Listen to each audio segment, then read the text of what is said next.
my little tray. Okay. I wish it would let me do this before I even get on here, so I didn't have to spend time doing it. I am gonna make some French toast. Need pans.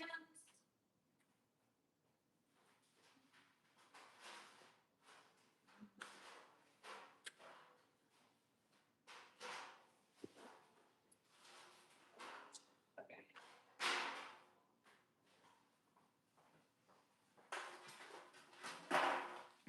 Pans. I have a couple loaves of bread that I gotta use, so I'm gonna do that. Cash, hi, how are you? Asha, hi, good morning. Torin, hi, how are you? Oh, I know. I mean, YouTube hates me, so I'm surprised they said anything. Like, at all, ever. Truthfully. Truthfully. Um, yeah, I have another baseball game today. And sorry, I'm trying to get all the stuff I need for this. I have another baseball game today, and I'm not gonna be able to make dinner like that again. So I'm trying to make some of this, and then I can put some of it in the freezer. That's my hope. Mike, hi, how are you? I am making French toast. Not very exciting, but I was supposed to do it yesterday, and I did not. I just sat here talking to you guys, so there's that. Yesterday was a rough day. After I got off, I was like, "Oh, it's gonna be okay. Today's gonna be a good day." It's not a good day. My son had like the worst mess up in baseball to the point where every single person on his team was yelling at him. All of the parents were yelling at him. His coach was yelling at him. And I don't know, like as a parent, like my heart was like breaking and just had a really fucking hard day for him. I honestly did not think that was gonna go that way. So it definitely like caught me off guard, and I was very like mama bear mode because there was like some kids that were also like saying stuff, and then they were like swearing, and I told the kids not to swear because there was like a toddler around, and you guys know I have a bad mouth. So if I'm telling you not to swear, like it's mainly because whatever. And the kids basically told me to go fuck myself. And obviously I'm petty and I got a mouth. So I was going back and forth. And then they told their older sister, who's like a year older than my son. And then she was just like, I don't give a fuck who she is. Who the fuck does she think she is? And it, like literally was going, I was just like, oh, I'm telling your parents. And the crazy thing was, it was like the coach's son. So I was like, oh, like, do you want me to let your father know that that's like how you're speaking? And he's like, I don't care. My dad don't care. Don't care. Blah, blah, blah. And I was like, okay, well then I'll talk to your dad and then we'll see if he cares. Like it was definitely did not go yesterday did not go how I thought it would be going. So then I told the mom like told the daughter. I don't understand that because the daughter came up, she's like, like came up like that, like with her mom. And I pulled the mom aside and I had just told the mom what she had said, and I was like, get your fucking ass in that car before I embarrass the shit out of you. And I was like, thought your parents didn't care. Thought they didn't care. When I'm making French toast, I always like to put the cinnamon in with the eggs because cinnamon does not like to be mixed into things. It doesn't like what is it called? Like hydro something. Um, so I put it in with the eggs so it kind of binds to the eggs and makes them better.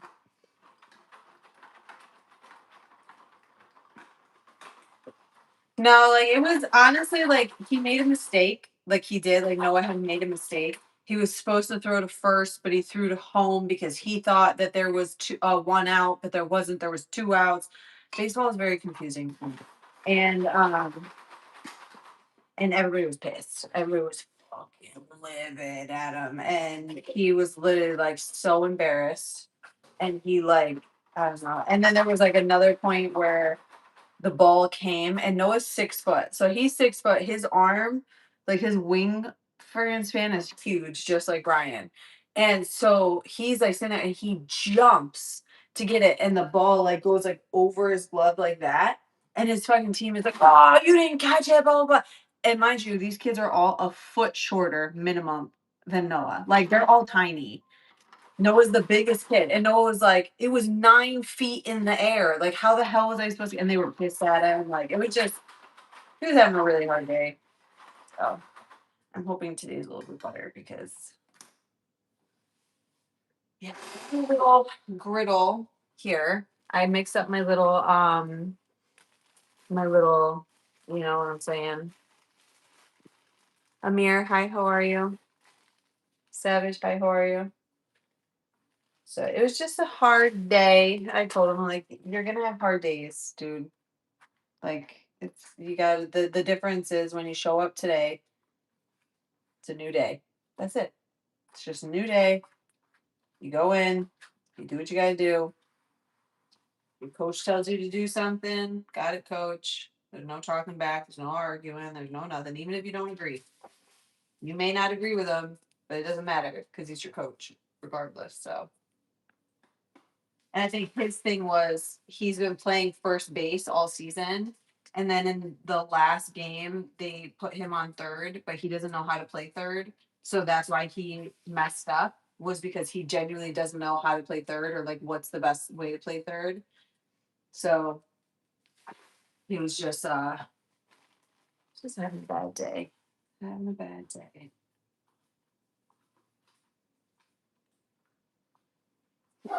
Jeez. Scared me. Scared me. I got a big brain, doing it like this. You can dunk multiple at a time. You want to do bulk meal, I'm telling you, like a griddle and like disposable pans like this. You can get like the really long ones if you want to do even more at one time. And you just freaking plop them in here. And you're good. Do you know what I really want to get? Like, is a ninja slushie. But I also want to know why the hell are ninja slushies $350, $250? Like, to me, it seems so wild. And maybe I don't know. But to me, I'm like, that seems ridiculously priced, but they're so cool. I seen them. The reason why I said that is because I seen them today in Walmart. I was like, oh my God, that's so cool. Having like a frozen lemonade type situation, you know? The best. Jay, hi, how are you? Third base is one of the hardest positions in baseball. They call it the hot corner for a reason. Cash, yeah, like the thing was like he was playing first. This is what happened, okay? And this is why he was so upset, okay?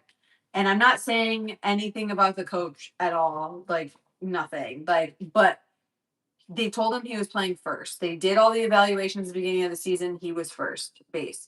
So he has been watching videos, practicing how to do first, figuring out what works for him, what positions for him to be in for it to work the best, etc. Now, when we scheduled our vacation around his baseball schedule. He may have missed one practice or something like that, but he wasn't going to miss a game. And then after I had booked the vacation, they changed the schedule. They put a game on the day that we were leaving. My tickets were non-refundable. I'm not canceling the vacation over the one game when I had planned it around those games. That is not my fault that you guys changed it after, right? Okay, cool. And then, so the last game that they were playing that Noah before he had left, they said that they were training the other kid that on the second game, because they were doing a double header, on the second game, they were going to put this other kid in so that he could practice how to play first base. Well, Noah was gone. So they asked me, can you give us the first base glove back so that we can help so and so? And I said, yeah, no problem. I'll drop it off at the school, blah, blah, blah, blah, blah. We ended up going on vacation. They ended up going and playing this game against a school that they knew they were going to beat, the only school that they have been able to beat. They knew they were going to beat this school. Noah comes back, he goes to practice, whatever. Now he goes to his game. They stuck him on third. He's like, I don't know how to play third, but then they're yelling at him. The teammates and the coach are yelling at him because he doesn't know how to play third. He's not playing third properly or well because he hasn't learned how to play third. Now, if you had him rotating throughout the season and then he was still doing bad, okay. But like, you had him playing first the entire season, and then you suddenly stick him on third, but then you're mad that he doesn't know how to play third. You can't technically be mad at him for that, but they are. And then when he was playing yesterday, and he threw to home when he was supposed to throw to first, and he's like, nobody was talking on the field. Nobody said first, first, first. Like, you're supposed to be talking and like doing stuff out there. They weren't doing that. So Noah said, I didn't know where to throw. Nobody was talking, so I threw to home because he was about to hit home. So I wanted to make sure he didn't get the run. He said, but then they started yelling at me saying that it was only one out or two outs, so I needed to throw to first. He doesn't even know what that means because he barely knows the game of baseball.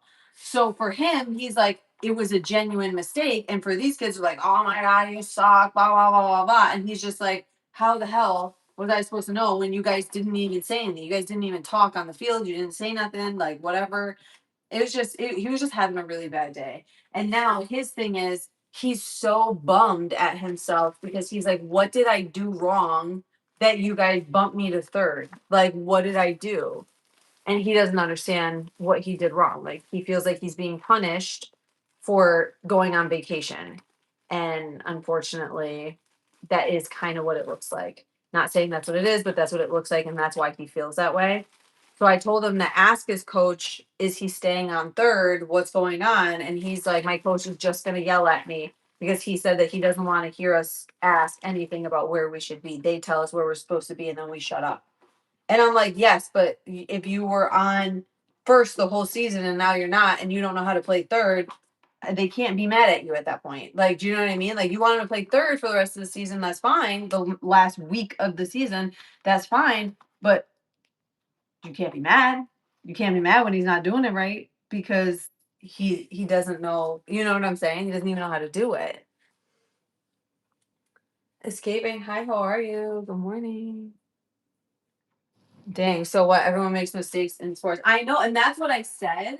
And I was like, I feel like it's getting blown a little bit out of proportion, like in my opinion. Like, I feel like everybody was acting a little ridiculous about it because I'm like, the amount of times that I've watched some of these kids like legitimately drop the ball and then it rolls out to the outfield and then like even farther into the outfield and five people have done runs and I don't see you guys literally ripping them to shreds for it.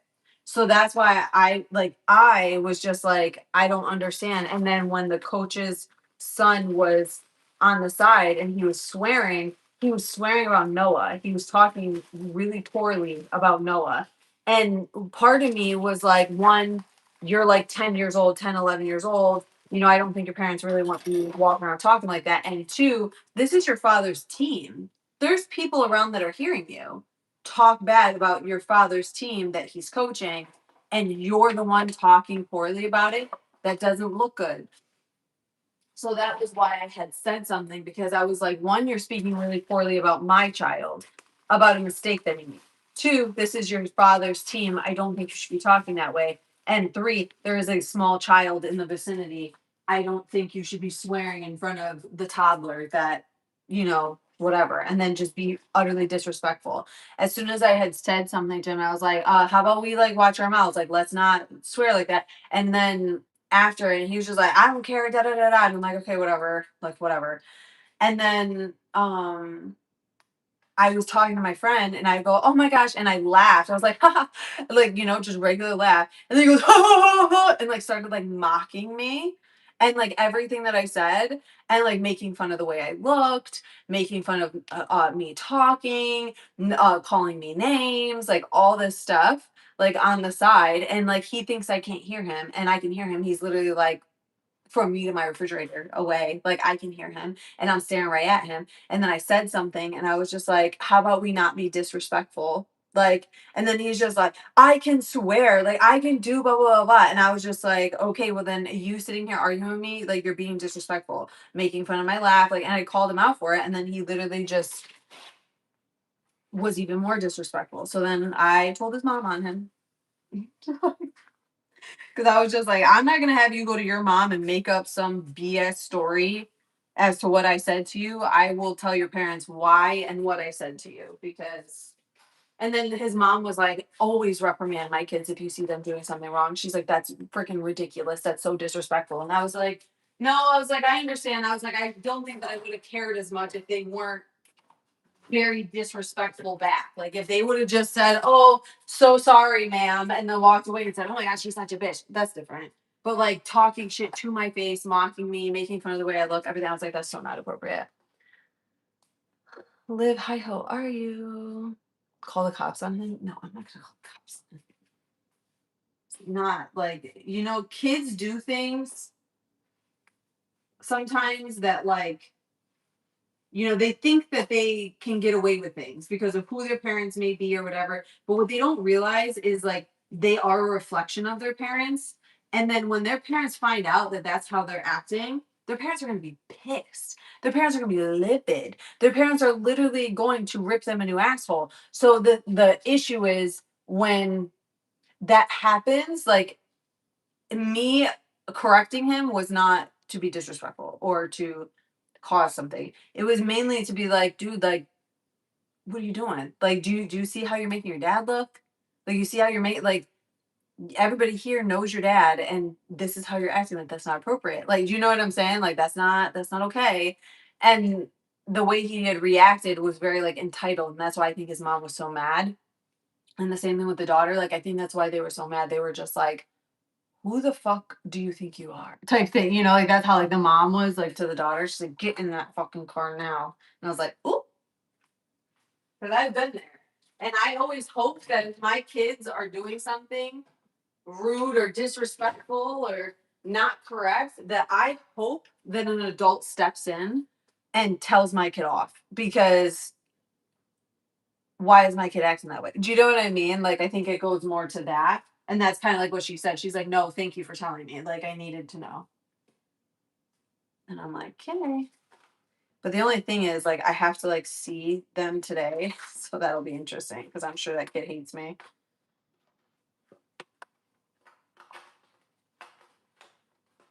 Not that I care, but Okay, so this is what my family will eat when I am at a baseball game today. And I will probably eat air.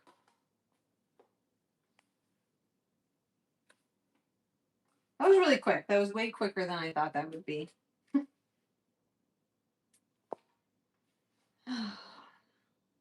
Boom. Okay. Well, that was way quicker than I thought. So, what I'm gonna do. I'm gonna let this cool for a second. I'm not gonna cover it just yet. I'm gonna let it cool. So that's done. What do we do now? You wanna go TP a house? No, I'm just kidding. Um Damn, that was way quicker. It was what? 20 minutes from start to finish? Not even 19 minutes. And that doesn't include me talking. I was gonna make bagels, but I really just don't have time to be waiting for the dough fry. So maybe I'll just make the cottage cheese bagels that I was making before, just so that there's something. I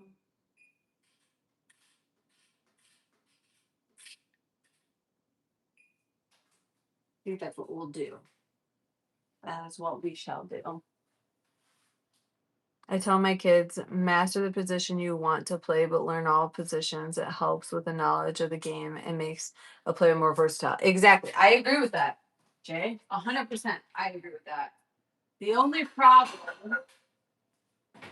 So Noah has never picked up a bat until last year. Never even touched a bat. Nothing. Knew nothing about baseball, nothing. He just randomly was like, I'm going to play baseball this year. And went and got on a team. And he played outfield last year. And then this year, they put him on first because he grew a ton. He was way more athletic, like whatever. Um, and they had him on first the whole season. So it's not like he could practice playing third or anything. And I told him, I said, you need to know the fundamentals at the end of the day. Like, no matter what you say, you need to know the fundamentals. And if you don't know the fundamentals, then you're not going to do very good. I was like, and that's your problem. I said, but it's also like a 50-50 split. It also falls semi on the coaches because they didn't have you practice anything else the whole season. They had you in your positions and that is what you played. And then they wanted him to throw and then told him he had to work on his pitching, but then told him that they didn't want him really practicing outside of practice because then he would tire his arm out. But then when they were in practice, they weren't focusing on pitching. So he's like, I don't know what I'm supposed to do. I'm very confused. That's what Noah had told me before.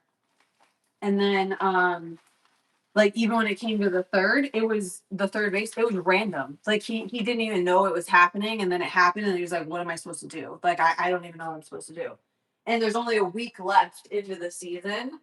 So I told him, I said, what you need to do from now until next year is figure out what each position is supposed to do so that way you can do that. And a lot of these kids have been playing since Little League, but he hasn't. So Matt, hi, how are you? All right, I didn't tell you what I was doing. So I put whatever was left in that little cottage cheese container, and then I have my flour, and I'm just putting some baking powder. I don't measure.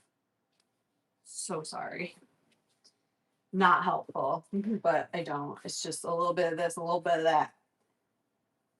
Putting a little salt,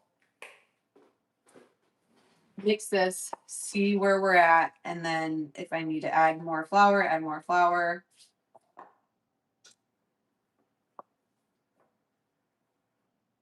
These are very chunky, so I may go in here with my hands actually.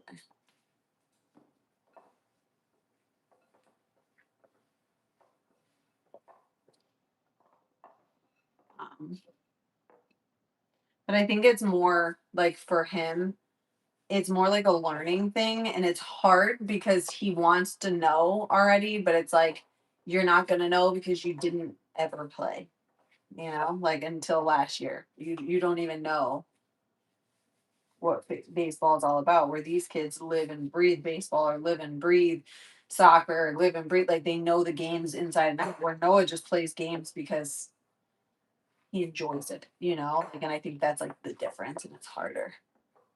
Thinking about moving to Florida? Hell yes, Mad. Please. Please.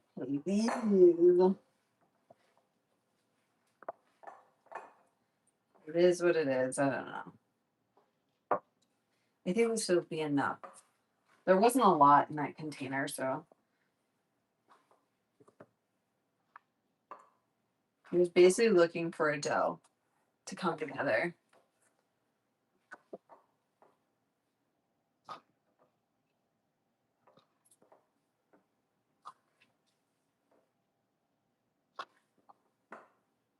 Yeah, that's why I think like because like Brian was like, if I was the coach, like because it's modified, he's like, so if I was the coach, I would have had them rotating all season so that they could get a handle on it. Yes, like focus on your position, but like let's have 1 or 2 days a week where we rotate and you learn new positions and how to play and how to work as a team and stuff like that. He's like, but if they just put them on a position for the year, that's great because they get to learn that position really well. But also, it's like a double-edged sword because when you have kids like in this school who half the team has never played baseball a day in their life, and then the other team has played since little league, then you don't really, do you know what I mean? Like you're gonna have kids that clearly are not gonna do as well because they don't know, and then you get mad at them when they don't.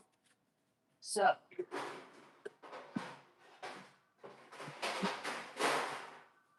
but the way that I always, listen, that was me. Okay. The way that I always teach my kids when it comes to sports or anything like that is it does not matter if you don't agree with your coach. It doesn't matter if you think your coach is wrong. If your coach is blatantly wrong, it doesn't matter. At the end of the day, it's about learning, in my opinion, sports is about learning the discipline of handling situations that you may not like or that you may not have thought were going to be the outcome, etc., and adjusting and overcoming those. And that's kind of where he is right now. It's just like a little learning thing, you know?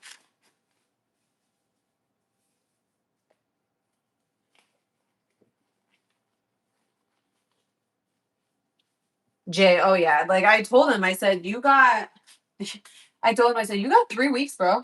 I said, you got 3 weeks from now until you start your training for football. I'm like, did you think you were gonna sleep this summer? Like, no, nope. I'm just ripping these. You can make them into actual bagels, but I just do this because honestly, I find that it's easier. Damn, it's getting dark. I wonder if the game's gonna get canceled. Um, but I told him, I was like, you got 3 weeks until you start football training, and he's going to boot camp, uh, like for ROTC in the fall, and Brian's training him for that. So he's going to have military training, and he's also going to have football training this summer. So I'm like, this is just a bump in the road. You got a week left. You just go, you do what you got to do. And then, like, sometimes I'll ask him, like, well, did you say anything to your coach? Like, did you ask your coach? He's like, no. He's like, I don't ever ask or say anything, do whatever. He's like, they tell me to do something and I do it. And I'm like, exactly. That's exactly what you're supposed to be doing, actually. So you're doing the right thing.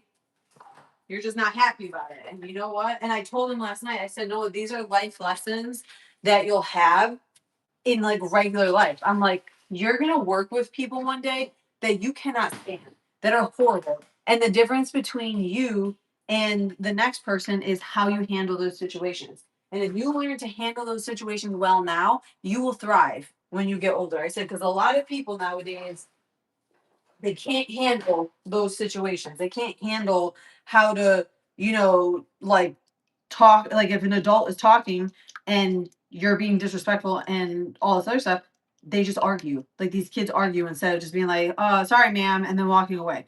You could be mad when you walk away. You could be mad in the moment. You could freaking feel all the things you want to feel. But when it comes to talking to that adult, when it comes to talking to your coach, when it comes to, showing respect to somebody, like that you do that. Like that is your job. Like that is your number one job is you should be showing respect to an adult, whether you agree or not, whether you think it's going to be okay or not.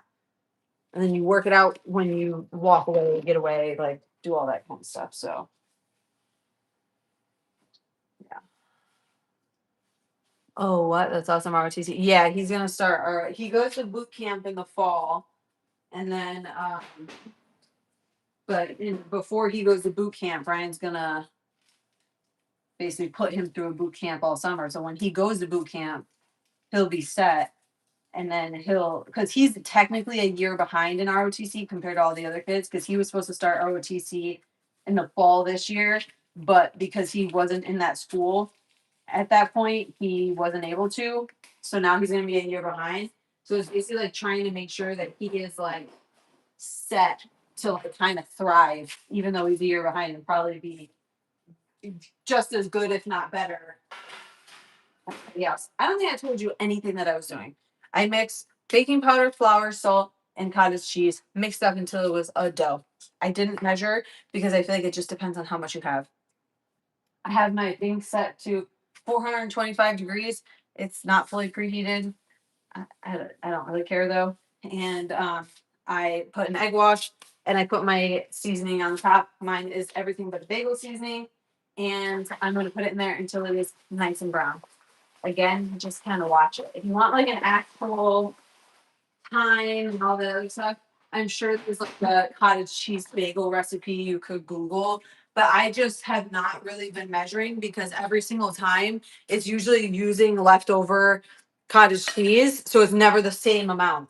You know what I mean? So I can't like give you a measurement because it's not ever the same. Yes, hope y'all pick a game I go to. FYI, away games are on the table as well, except the Harvard game. Oh my gosh, the Harvard game. That would be freaking insane. That is like the game. That's like the creme de la creme game. You know what I mean? But Harvard versus Yale. Yes, I have to sit down because I was telling Noah and I was like, oh my gosh, I was like, listen, like we need to pick a date, blah, blah, blah. And then I don't know what ended up happening. Something ended up happening and I was like, oh, we gotta sit down. And then like we just have not had a chance to sit down. So I have to do that. What game are you going to? It's actually called The Game. I know. It's like the best game. Like the best game. Like that's like, I don't even know. Like the game. The game of the century. All right, let's sit down for a second because I'm not gonna lie, my legs hurt quite bad. I don't know why. Oh, I do know why. I worked out. That's why. I was like, why did my legs hurt so bad? But yeah, Noah's jam packed now with all his stuff and like his football training. I really want to get him. I wish I could get him like someone to really train him, but the problem is the school that he goes to is so small that they don't have like they move him because he's so big. Like they'll move him around. And damn, my eyes red. What the fuck? They'll move him around. So he was like a tight end. And then last season, though, at the other school that he was at, one of the kids on the line broke their toe. And I don't know why, but that's just like funny to me. Not that the kid broke their toe, but I just feel like your toe is such a random thing. Like, and they broke that during the season. Um, and so they put him on the line. My son's a big boy, but he ain't that big of a boy. like, he's not a big boy. Like he's just like a big boy, but he's not like a big boy. You know what I'm saying? I don't know. And he's really quick too, which is crazy because they were all the way on like the one end. They were about to make a goal or whatever. And then the kid grabbed the ball and literally got around everybody and like started going down. The whole fucking team was trying to chase the kid, and Noah was on the line, picked up a kid, threw him, and then friggin' took off and got to the guy before everybody else. He wasn't even supposed to do that. He was supposed to stay on the line. And he literally was like, yo, that kid is literally about to get a touchdown. And Noah ended up like tackling him. Like, and all the other kids couldn't get to him in time. And I was like, the fuck? He just needs to hone in. Like he needs to hone in. So like this summer his nutrition. I told him I was like, you got 3 weeks to chill and eat what you want and do what you want. I was like, and that 3 weeks is up. You're on that nutrition is gonna be on point. I was like, your friggin' workouts on point. I'm like, but I wish I'm gonna put him in at least one football camp this summer, and it's only like a week or something. It's like nothing crazy. But I'm gonna put him in like one football camp that we have here at the college, like the university here. And I just want them to kind of like get him into it. You know what I mean? Like get him like they know more than I do. So and all of this I have to do on my own. I can't afford to go hire a freaking private football coach. Like you know what I'm saying? Like so I have to do all of this off my noggin, off my research.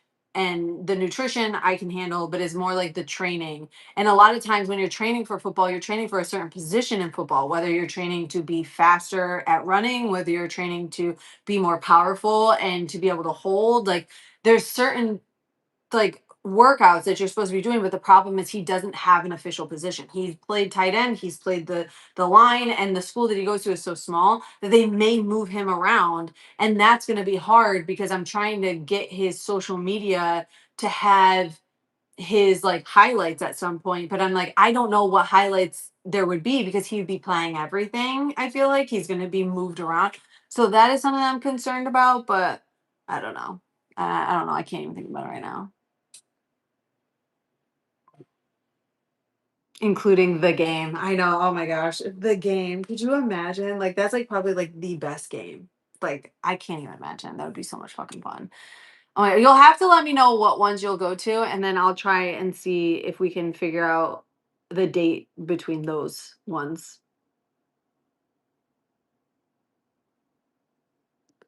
Your son played both lines at 205 and 215. So Noah is about 175 the last time he got weighed. So he's about 5'10, 5'11. He's damn near 6 foot.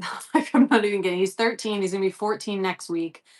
And he's about 6 foot, and he's about 175, probably 180 now. And he's solid. He's a solid kid. He has a very athletic build. Like every single person that I have talked to that has like seen him, they're like, "Oh my god, what sport does he play?" Like everyone's like, "He's got to play sports." Like he's got to play. Like everyone. Even yesterday, the mom, when I was telling her about her son and her daughter and stuff, and then she's like, "He's so athletically built. Like he would go really far." And I'm like, I know. It's just the fact that like he didn't start playing sports until he was 12. Like, you know what I mean? Like he didn't start until he was 12. So he's like trying to catch up to everybody else that's been doing this since they were 5. And he's doing a pretty good job, but he needs like the educational aspect and he needs the agility. So like I think we're going to really focus a lot on agility, calisthenics, that kind of stuff, so he could be more agile. And then for baseball and for football, and then he needs to really work on his weight, like really focusing on his weight. Am I worried about brain damage? I mean, yes, but I'm also worried about brain damage with everything. Like literally like the thing is like I had postpartum anxiety. I still do. I feel like it never went away and it completely altered the way that my brain thinks. And I had to get out of the mindset that every single thing was bad because then I will never let my kids do anything ever in their life because it's all dangerous. Like everything is dangerous. So they're riding their bikes, they could literally get a TBI and die, fall off and die. They are swimming, they could drown. They are playing in the sand, it could collapse. We are driving on a road, a sinkhole could open up. Like we are like, so I think about all those things, but at the same time, like it comes to a point where you have to just say like we will take our precautions and do what we have to do. But then at the same time, like we still have to live and we can't be scared to live because I can tell you the shit that I did as a kid was 10 times more dangerous than like a lot of other shit. And, I was okay. Like, I'm okay, like, and I'm not saying everybody's okay because there's accidents, but I feel like, what am I going to do? Not let them live? Like, I don't know. Well, that's the key and goes back to my former statement. He should train for the position he wants to play, but be open to other positions. A lot of kids don't end up in the positions they want to. Yeah, exactly. Speed and agility, coach, and specific position coaching and strength and framing. But TE and defensive and T line have a lot of similar traits. Yeah. And I think that's like the hard part because my friend's son, he was in the military with Brian and his son is 16. I think he's 16. He's already gotten a couple D1 offers. And they're down in Texas, so I feel like they live, breathe, die football down there. And I know that Payne, he played college ball, but he got hurt and then he never went forward. But he has 3 sons, but his 2 sons right now are just like absolute freaking monsters, like monsters in the gym, monsters on the field. They're constantly training. And I told Noah, I said, last summer I tried to help you train. I said, you didn't take it seriously. I was like, but this is your freshman year. I was like, you have to lock in now. Like, I gave you that 1 year, but if you're serious about this, like you say you are, then you need to lock in. And this is going to be on you as well. Like, at some point, you're going to have to kind of take the reins and you're going to have to make that decision. Do I want to stay up late? And then because the thing is, what he doesn't know that's coming is I plan on being like, he's going to be like, Mom, can I stay up tonight? And I'd be like, sure, you can stay up tonight. But when you have that 5 a.m. practice in the morning that I got for you, are you going to be ready for it? And then when he realizes that next morning that he's dying at that practice, then he's not going to fucking want to stay up. And it's going to be those natural consequences that he's going to have to kind of like go through and like realize type thing. Do you know what I mean? Crockett's, hi, how are you? Fear is necessary for survival, but do not let fear control you. Exactly. And I feel like I've let fear control me for a very, very, very long time. 4 a.m. PT in the military will be a wake up call. Yeah, well, that's the thing. I'm waiting to see what Brian's gonna do with him. Like, I feel like Brian should just like rattle him one day and just like wake him up at 4 a.m., like drill instructor style, and like have him get up and get outside and like start like running. And like I'm laughing because like I did ROTC too, like or like a junior ROTC program. So it wasn't the ROTC from school; it was outside of school. It was actually through like the National Guard armory thing. And I remember they did that to us one time when we were out in like the field. It was like the woods or whatever. But I played offensive line. It's so hard for me to read without my glasses. Offensive line, defensive line, and special teams when I played football in my senior year. It was fun. I definitely didn't make it college ball like a good chunk of the guys I played with. No, and that's what I told him. I said that yesterday because he was so down on himself about the baseball thing. And he was like, I'm not trying to sound like my son's business or anything, but like he was like crying. Like he was so upset at himself because it was the first time while playing a sport that he really messed up. That he really felt that fire of his teammates being mad and his coach being mad and him really messing up like the whole game. Like he never felt that before. And it was the first time. And I feel like that is necessary because if you never fall on your ass, you're never going to know how to get back up or to get back up. You're just going to quit. And like that's what I needed him to know yesterday. So I told him, I said, you could be angry, you could be mad, you could scream, you could cry, you could freaking, whatever, but you do that when you get in the car and when you get home. I said, when you're getting off that field and when you're getting on that field, you better have a smile on your face. I said, you better look professional. You better freaking act professional. When you miss that throw and everybody was staring at you and yelling at you, instead of putting your head down and being upset, you need to just keep your head up and just keep moving. I said, and I know that's really hard to do. As an adult, that's very hard to do. I said, but it's something that you need to learn now because there's going to be moments where you're going to be in that and that recruiter, that coach that is looking for college ball kids and you want to play in college, like they're looking for those kids that can handle those situations properly. What are they going to do? Like everybody shines basically like what I told him, everybody shines and looks great and glamorous when everything's going right. But what do those same teams and what do those same players do when it's not going right? Are they able to recover? Are they able to lift their team up? Are they smashing stuff on the bench? Are they friggin' telling their teammates off? Like, what are they doing in those moments? Because I've watched video after video after video about what these recruiters, what these coaches, what these college coaches want. And every single one of them says they all have a story about how this kid was a shoe-in. They were definitely 100% going to take this kid. And then they were just going to the game as a formality to watch them play. And the kid acted like an absolute fucking shithead. Like absolute shithead while they were there and the kid was losing or made a bad play or whatever. And they did not act appropriately. And what the coach said was they did not get that spot. You could be the best player in the world, but if you are not acting right, you are not going to get that spot. And that is what I have to like keep telling Noah and like make sure that he understands, which he's pretty good about it. Like, but like yesterday was so hard that as he walked out, he kind of like walked out like that. And I'm like, you could feel that way, but you got to feel that way once you get in the car. You don't feel that way outside the car. You put a smile on your face as soon as that door closes and you want to bust out in tears and you want to be whatever, that's fine. But until then, you have to, you know what I'm saying?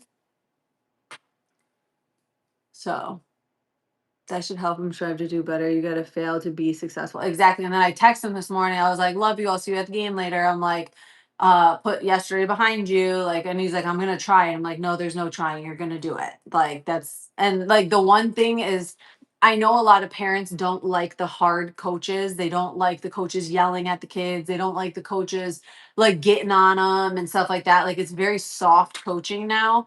And that may work for some kids. And I know that it works for like Vito. Like he doesn't like being like yelled at or like, aggressiveness. But like I know that like Noah and Vito and that like they need that structure. They need that like you are I don't want to say superior to them, but superior, like you are an elder, you are my boss, like type thing. And I need to respect you. I need to have that like that little bit of like how do I explain it? I'm probably not explaining it right, so it probably is coming off really wrong. But like that scared. That you should be scared of your coach. Like that's how I look at it. Like you should be a little bit scared of your coach. Like you should be like, oh, like this coach is gonna rip me a new one. We're gonna be running. Like, you know what I'm saying? Like that type of thing. If this is what he wants to do, he's getting an early start so he has time to improve himself and learn lessons. He's got this. It seems he's got the mentality do or do not. There is no try. Exactly. And that's what I tell him like every single time. The great thing about my son is no coach could be harder on him than himself. And I think that is kind of like Noah almost has like this and this isn't and I don't say it in a bad way because it's really not a big deal because I think out of any child his age or even up to the age of 18, I think I've seen one other child that has as much discipline that Noah has, like in multiple school districts. Like when I say these kids, like just they go to practice because their parents tell them to go to practice. Like Noah is like on the plane going down to Florida watching baseball and how to be better at baseball and watching it on the way back and trying to figure out how to throw better and trying to figure out like but these other kids like they go to games, they mess around, they play, they go to whatever and they're doing it because their parents are telling them to do it. Where Noah I feel like is in a different position where you tell me I want to play ball and I say got it, I'm going to have your back 1,002%, which means that we're going to lock in your nutrition. We're going to lock in on your friggin' training. We're going to lock in on all this other stuff where it's almost the opposite with these other kids where their parents are the ones telling them they want them to play ball and they want them to get better and you need to do this and that and blah blah blah and the kid is like oh like I just wanted to play like that it seems to be the opposite. Do you know what I'm saying? But Noah seems to be like very mature. I don't know. Like I don't know how to explain it, but he also lives in like this I don't really do much wrong because I work so hard. And I think sometimes in his brain, he thinks, well, I work really hard and I work harder than everybody else around me. Why am I getting in trouble type thing? And it's like, you could work really hard and still not be better than the next person. Like that's still a thing. Like, and he needs to learn that. But in his brain, he's like, I'm working the hardest. I'm putting in the most work. Why am I still getting in trouble? Why are you so mad at me when I'm freaking busting my ass? And sometimes it's coaches, sometimes it's teams, sometimes it's whatever. But at the end of the day, it also is sometimes there's people that are just fucking better than you. And you have to freaking take that on the chin and keep going. Like, you can't stop and just be mad about it and like be upset about it. You know what I'm saying?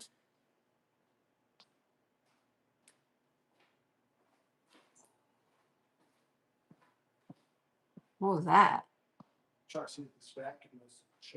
Oh. Coaches back in the day were brutal. No, seriously. Like there I played lacrosse and I will say like those coaches and not even just my coach but like I feel like every single coach that I know, maybe Brian was your coaches like this too? Like your coaches would be like, "Shut up and sit down." Like they would just like not give a fuck.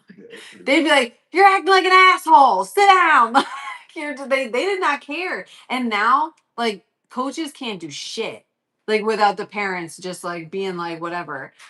The coach like had the kids do homework, which I thought was kind of weird, but like again, whatever. Like, but I asked and I was like, "There's homework for baseball." Like, I did not know this. I was not aware of this. Like, and but the thing was, the coach said that they were doing the homework to become a better team. Like, they wanted them to become a better team So that's why he gave them the homework.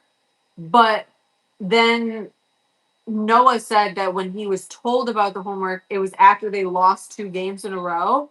And he was basically like ripping them a new one and told them if they didn't do this homework, then they would be out for the rest of the season. Mind you, they only have 10 kids and you need 9 kids to play baseball. You ain't got you can't pull them. You know what I'm saying? There was like an empty threat type thing, but he was like threatening. So I asked and I was like, what is this about? Because I was not told and I need to make sure he's gonna do it. You know what I mean? Like I wouldn't have known, and then I would have showed up. Am I burning my stuff? And then I would have showed up, and like let's say he didn't do it, then they would have took him out, and then I would have been mad confused. You know what I'm saying? So I was just like, I asked, and then I was like, he's probably mad at me because you asked that, and I'm like, if he's mad because I asked that, then I think there's bigger problems. I don't know what to tell you. Oh my gosh. Sometimes when you're better, more is expected of you. You're an example for the rest of the team. That's what I told him. I literally told him that last night. Because the thing is, he said he's crying in the car. And he's crying not because he's sad. He's crying because he's so upset with himself. And he was so like confused because the coach moved him, didn't give him a reason, right? So he's like, why? What did I do wrong? Like, if you tell me what I did, and that's what he told me. He's like, if he tells me what I did wrong, then I'll fix it and I'll work on it. He's like, but he's not telling me what I did wrong. And then he's punishing me, in his words. He's like, he's punishing me by putting me on a different base now that I don't know how to play and then getting mad at me because I don't know how to play the thing. He's like, and I'm confused. And so he was just frustrated. And he's like, I don't understand. He's like, I show up to practice and I'm the one paying attention and I'm the one trying really hard and I'm the one trying to get everybody pumped up. He's like, when we're during the games and everybody else is sitting on the bench, I'm the only one up against the fence. He's like, and then when I'm sitting there and I tell everybody, come on guys, get up off the bench and get on the fence. He's like, and then I turn around, he's like, my legs really hurt. He's like, because he has a bad knee. And so he's like, and my legs really hurt. So he's like, so I turn around, I sit down for 2 seconds to drink my water, and my coach comes over and starts yelling at me, telling me to get up. He's like, but he didn't yell at anybody else to tell them to get up. And I was just like, he's holding you to a higher standard. He's expecting you to do more than them. He knows that you could do more. He knows that you could do better. So he's pushing you to do more. And he's pushing you to do better. And it doesn't always feel good. I'm so sorry. I'm so sorry. Somehow some of the fucking still get it. Really? I mean, there was a few this morning. Yeah, I mean, I'm backing up like 80% of them. When I went up there, it was like. Did you get them all now? Yeah.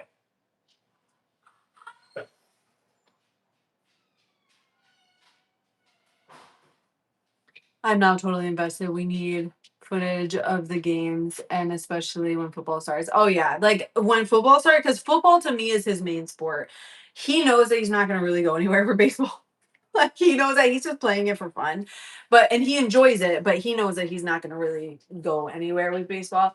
But football is what he loves. He loves throwing people. He loves like the thrill of like chasing someone down. Like he loves all of that. So I will make sure that I do get a lot of footage during the football season and during the summer with him training. So if you guys aren't following me on Instagram, that's probably where a lot of it will be, is over on Instagram. So yeah. He's not selecting you to be mean, just he's just trying to push him to improve his attitude and mentality. Exactly. But it's hard when you're 13 and all these other kids are younger than you or like doing the same things as you and they're not getting in trouble, but then you're the only one getting in trouble. And I'm like, I get it. It looks like he's trying to single you out, but he's not. Like he's just trying to make sure that you could be the best version of yourself. Sophia, you're 13. Oh, wow. Same as my son. Yeah, so I don't know. I feel him and I feel that frustration and I told him but at the end of the day, like I think what will be the deciding factor is when I show up there today and I see what his attitude. And if his attitude ain't right, don't think that I will not be like, he's a fucking attitude. Like, like on the side of the freaking the bases. That's what I'll be like. I'm like, fish right now. No one could tell me anything at 13. I get that. But that's the thing. And that's what I was just trying to say is like Noah is so strange of a 13-year-old. He has like the utmost and I know that it's because of me and Brian, and he knows that I don't play, and he knows Brian don't play, and he knows like we don't play when it comes to respect. So like he knows like a teacher has full blown like screamed in his face before, and he will just be like, yes ma'am, like yes sir, like, and he will walk away. Like he does not talk back, where 99.999% of these kids are gonna say something back. They're gonna argue back. They're gonna friggin' like go tussle to tussle with these teachers because they don't have that level of like, I should not be speaking. Now, if my son came home, he talked to me about it, and he told me why something would happen, and then I decide whether am I going to go to the school, ask what happened, figure it out, do all the steps that I need to do, or was he wrong? Like, and he needed, you know what I'm saying? And I know like when the teacher had yelled, and it wasn't just him, it was like all the kids, but he said like all of the other kids were talking back, but he wasn't talking back. He was just like, yes ma'am, like yes ma'am, yes ma'am. Like that's his one thing. He isn't trouble. He's like, yes ma'am, no sir. Like he goes straight into that because he's just like, I'm not trying to like, if my mom finds out that I was disrespectful to you as an adult, she's gonna literally lose her mind. Like, so, and then he'll come to me and tell me, and I'll be like, oh, that dude was wrong for that or something, like, and I will reassure him, like, you didn't do anything wrong. They were having a bad day, or they were blah blah blah. Or I'll be like, you were wrong. And then he'll be like, I know, but I didn't mean to, or like blah blah blah. And I'm like, don't change the fact you were wrong. So you got yelled at. Like, what do you want me to do?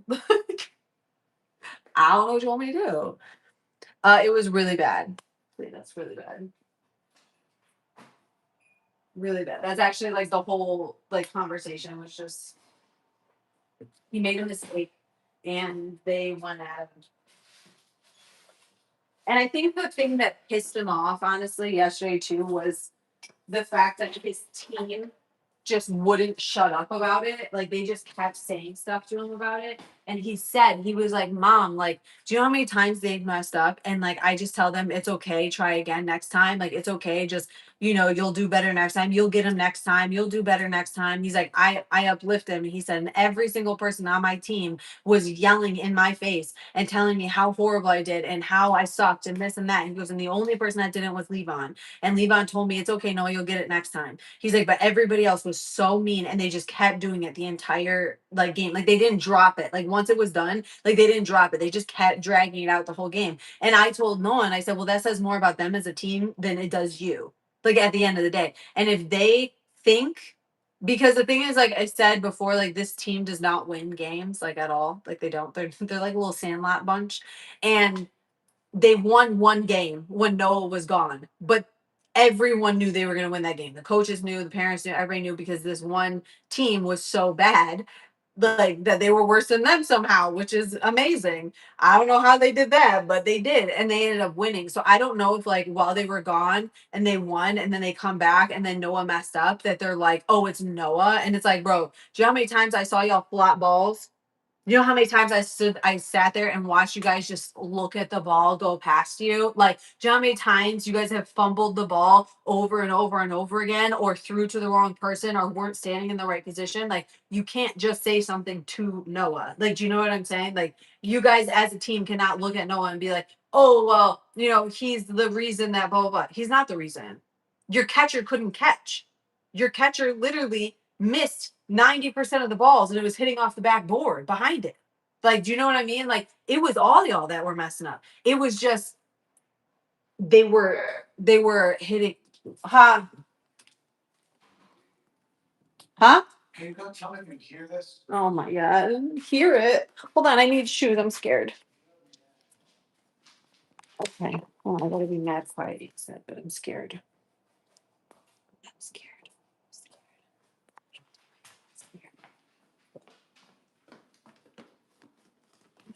Shoot. I want to step on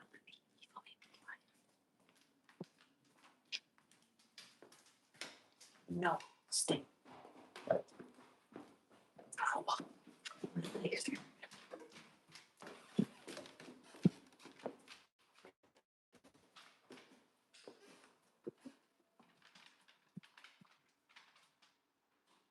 Brian, where are you?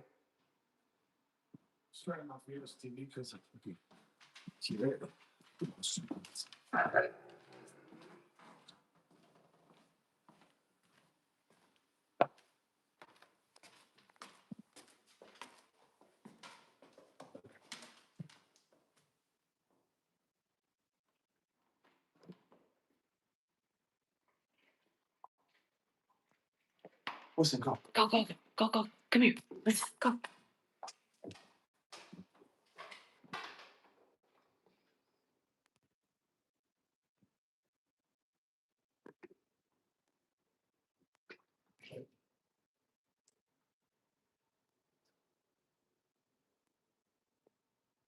You hear the buzzing?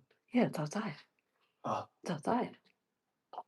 I definitely hear stuff like it. Over there. Winston, go. Go. Making all the noise.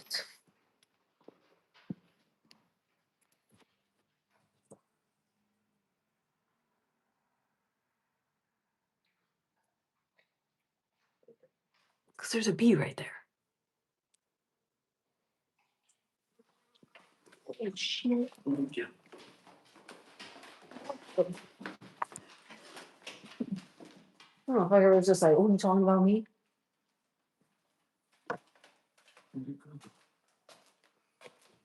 Oh, wait,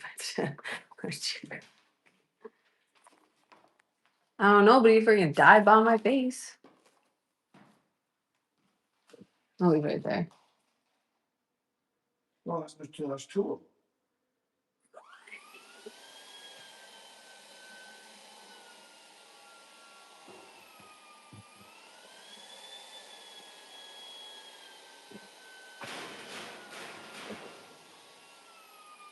Wasn't he said there would be stragglers though, right? Mm-hmm. He said there was gonna be stragglers. He said for up to a week. Yeah, so I feel like that's what that is because I heard it, but it sounded like just one bee, and then that bee was literally just crawling down the rafter.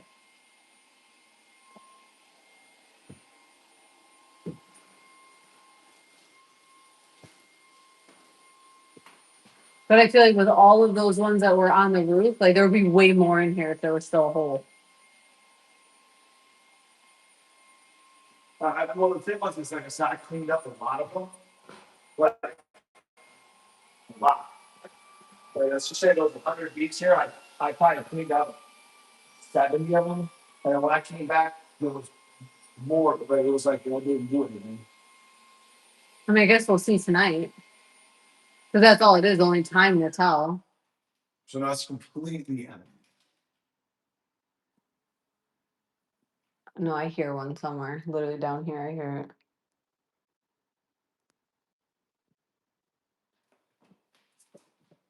But it sounds like one bee. It doesn't sound like multiple, like what I just heard.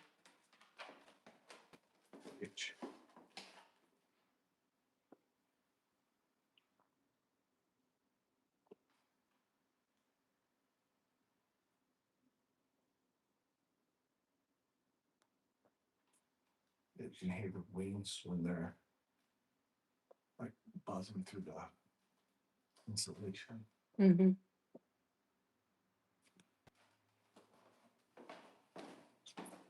And then one more tonight, or in the morning. There's a bunch more. So the guy came yesterday? No, day before. I don't know. One of these days, the guy came and he opened it up and it was the largest hive. I'm gonna put a short about it out, but he told Brian that that was like the biggest hive that he's seen. Like it was quite big. So he opened up the ceiling, got them out of the roof, and then sealed up the holes. And then basically now we have to figure out if there's still holes somewhere and they're coming in, or if it's just the last of them dying off. Unfortunately, I feel horrible about it, but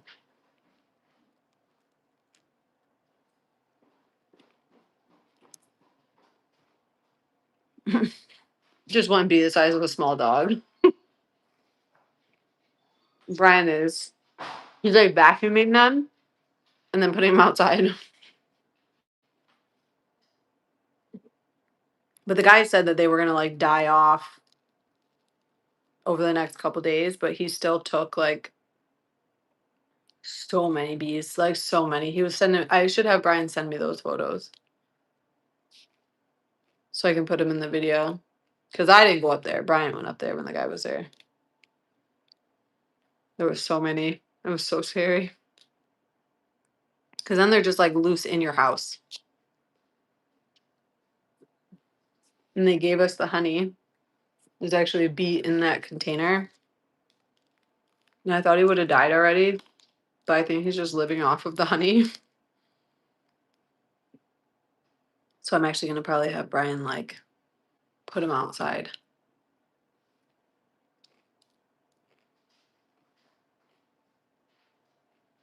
Winston, Bo Benson. That's my baby Winston. Go Winston. He's loud. He's weird. He's a dummy. Ooh, ooh, he's a dummy. No. I mean, go. My bad.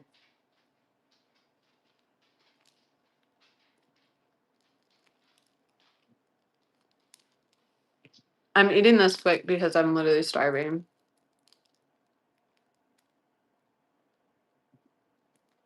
I'm starving. Do you see that? Oh, you can't even see it. You can't see it. Has like steam coming off of it.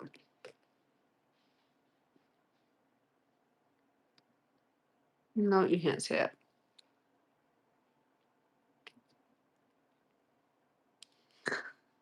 I know.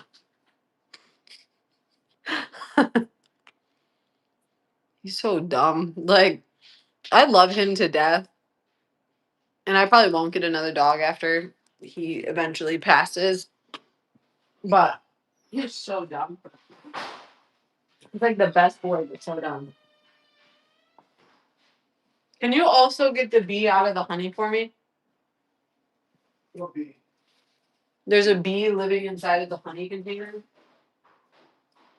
And I thought he would have died, but I think he was just living.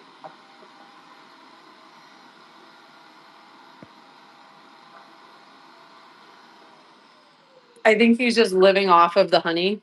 Huh? I think he's just living off of the honey in there. Is it able to fly? I don't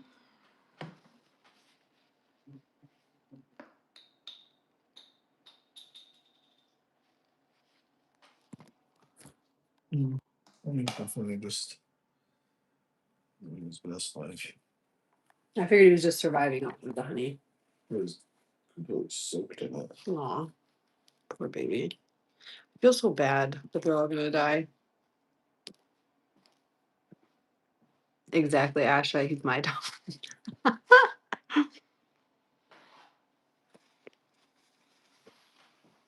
No, he's definitely dumb.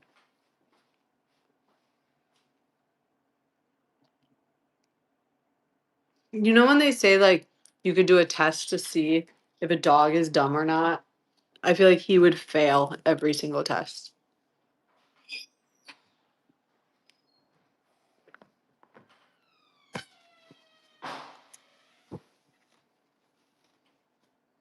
He'd fail every single one.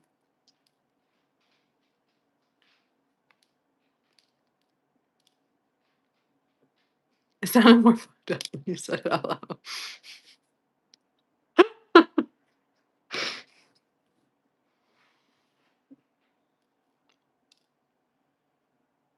He's an amazing boy.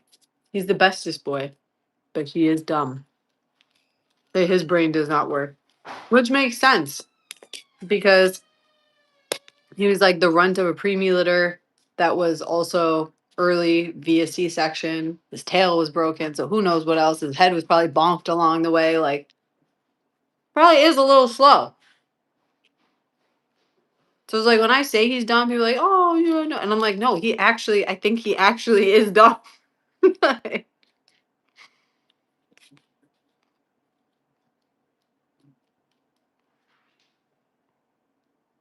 Hey Jay, I hope everything's okay.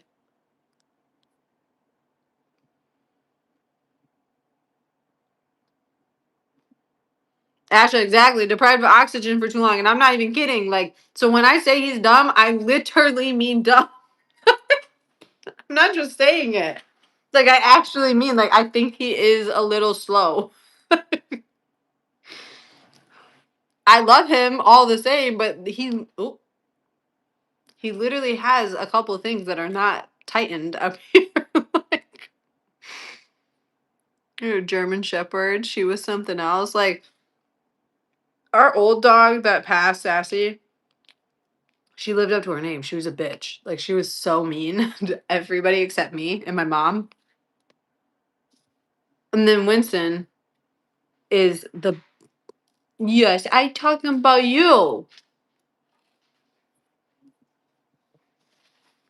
He's the best. Like he literally is so good with the kids. Like you have something. Yeah, there you go. Hi.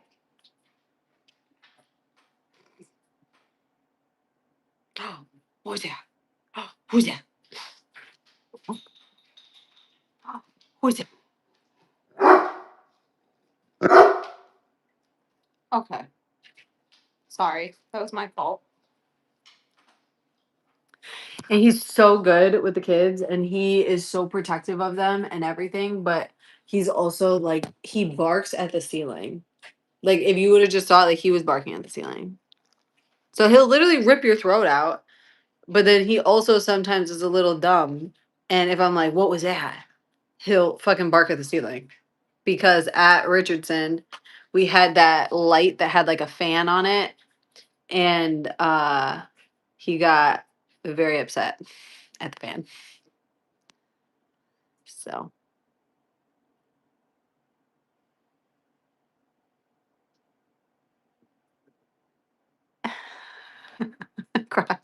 that's Winston. Winston literally this like it's crazy because like my mother-in-law is like such like a dog fanatic. Like she thinks I feel like dogs are higher than humans in hierarchy. And every single time she would come over to our old house, she would like try and fill up his water and his food. And like we tried to tell her every single time, like it's not filled for a reason. Like he refuses to drink out of it, and she literally thought we were bullshitting. Like everyone would think that we were bullshitting, like that we just weren't giving our dogs food and water or something. And I'm like, no, only Sassy would eat out of her bowl and drink out of her bowl. Winston absolutely refused. I tried small bowls, big bowls, tall bowls, short bowls, all the bowls. Okay, I've tried everything, and that dog refuses to drink and eat out of a bowl. Refuses. Like he would starve himself to death before he would fucking do it. That dog will only drink water out of a toilet. Like he will only drink water out of a toilet. I don't know why. He's a little slow. So we always have to make sure that the toilet bowls are flushed because he will drink out of it. Like he doesn't care. And I'm like, oh my god. And then even the food, he has to eat out of the main storage container. Like he will not. He refuses to eat out of anything else other than the main storage container. So we have a big old fucking thing. It's probably disgusting looking at because he's gross when he eats. Like let me see. Yeah, it's gross. But the main storage container, he will only eat out of this. If I put that same food and I cover this and I put it in anything else, he refuses to eat it. Refuses. But if I keep it in there and I keep the lid off, he will eat. He was just eating. Literally, like right as I was like calling him before, he was eating. And then like he'll only drink out of a toilet. It's the weirdest fucking thing ever. And that's why I low key was like, yo, I think he's a little slow. Like, that was like the main thing. I was like, I think he's a little slow. I don't know. Something's just telling me. My old dog barked at pine cones on the ground for hours. He was a good boy, just a complete dipshit.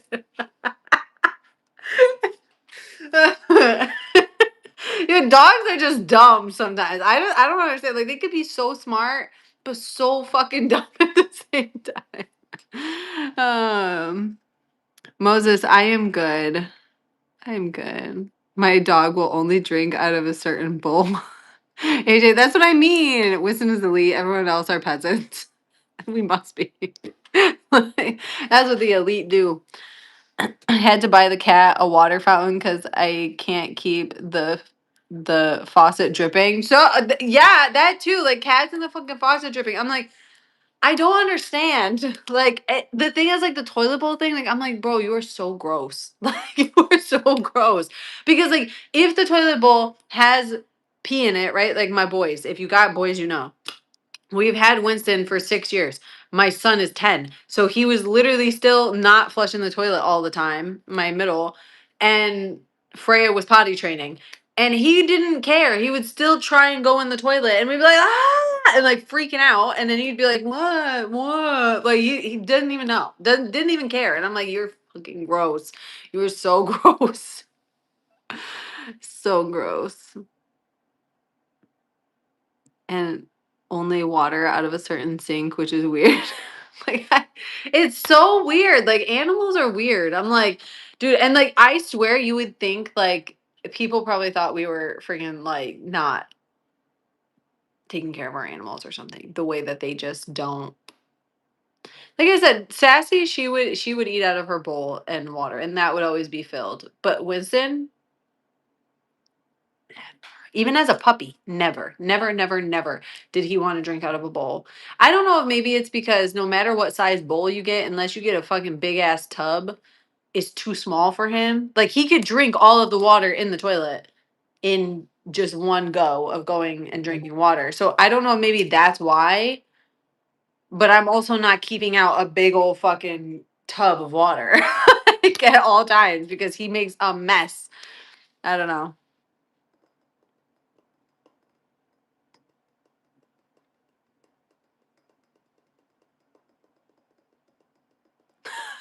AJ, AJ said, it's not funny. I'm literally laughing because I can totally see that. Like I can, and that's why I'm laughing. It might be controversial, but I used to work with autism in Delaware, and I see the same traits in my dog that I saw in the kids I worked with. I think they share a similar trait. And mind you, I'm pretty sure one of my children is on the spectrum, so I'm not, there's no judgment there. It's just hilarious because I could see that with I can see that with Winston. You want to know what? He sleeps. He sleeps on the bed with my child that I'm pretty sure is on the spectrum. So like and they literally sleep the same way, everything. So that's why it's so funny because I can literally see that. Dogs see the world through a whole different lens. They smell, sense, and see things we can't, yet they drink out of a toilet. That's what I mean. Like they're supposed to be so smart and like so elite. But it's like you drink out of a fucking toilet and you eat fucking shit. Like what? Makes no sense. My grandma's cat used to slam cupboard doors when she wanted to be fed. I'd be scared of that cat. Maybe he likes the toilet height better. I got him literally because that's what I thought it was, right? So then I got him a bowl that was the same height as the toilet. I literally specifically went and got one that was the same height as the toilet, and he refused to fucking drink out of it. I put it next to the toilet and he refused to drink out of it. I put it away from the toilet, he refused to drink out of it. So when we moved, I was like, I'm not keeping this fucking this thing that he doesn't drink out of. He literally refuses to drink out of. I refuse to fucking keep it. So yeah, I tried everything. I tried the low ones, I tried the tall ones, I tried the really big ones, I tried smaller ones. I literally tried everything. And the dog just is a fucking weirdo. Hold on, I gotta put some things in the fridge real quick.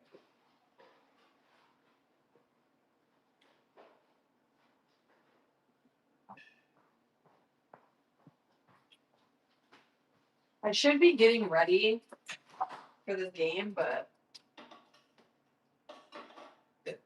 oh my gosh, I burped. Excuse me. But yeah, dogs are weird. I think I'm gonna have another one of these things just because I already know it's 1 o'clock. 1 o'clock already. I'm gonna have to get ready and then go to this game and I'm nervous.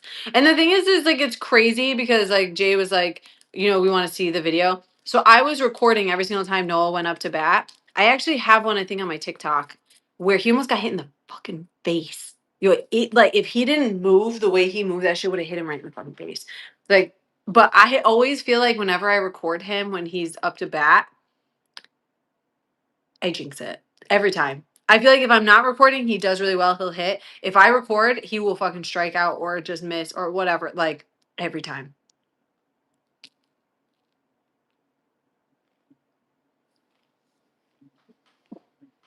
Brian was doing the bees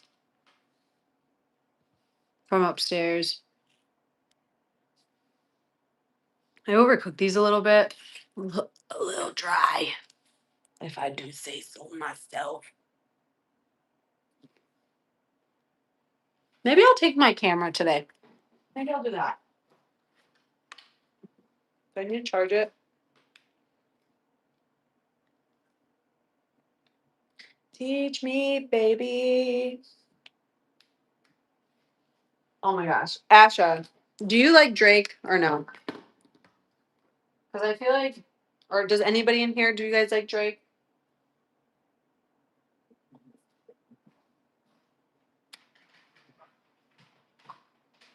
Brian is a Drake hater. He does not like Drake at all. He hates him. He thinks that he's a creep and all this other stuff.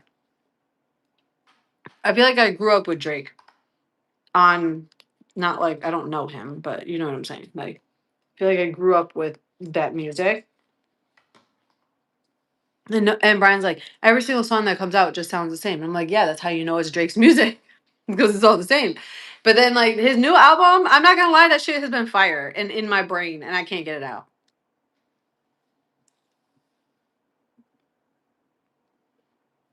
I know.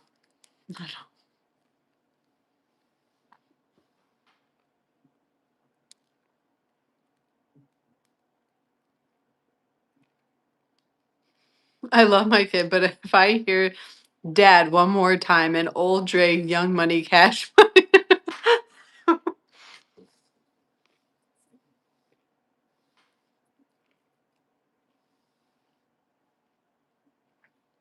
The thing is, I think Drake is I probably can't say that, but I think Drake is not like the best person. But like his music is like a vibe because it almost sounds like he's making music for girls. I don't know if that makes any sense. Like even the on his new album, like the one where he's like, I want to see a boy beg on the pavement, but he's like talking about revenge and shit. But like all the girls are using it because it sounds like it's made for girls. Like it sounds like it's made for the girls, and I don't know. It's all been stuck in my head.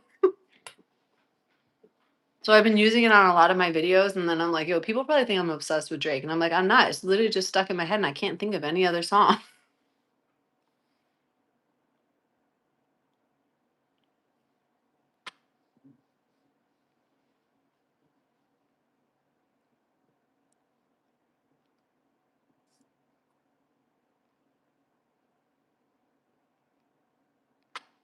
AJ, that's awesome.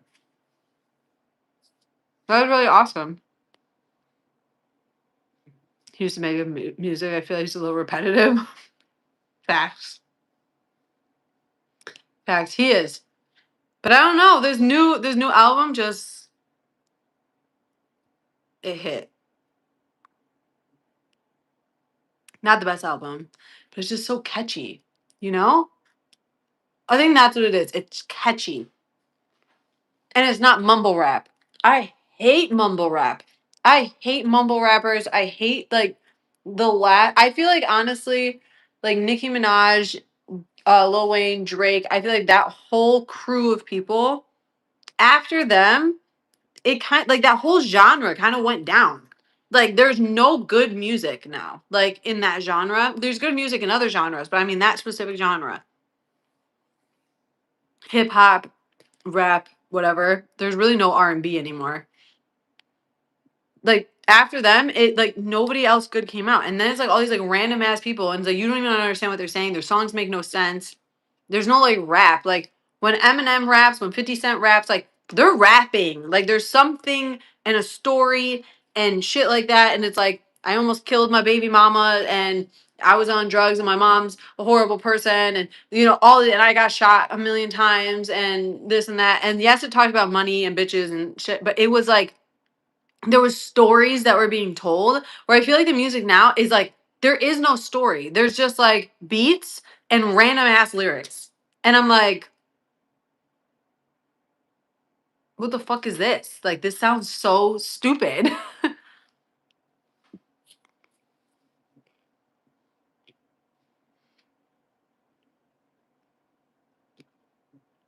That's a lot, AJ. That's a really good accomplishment though.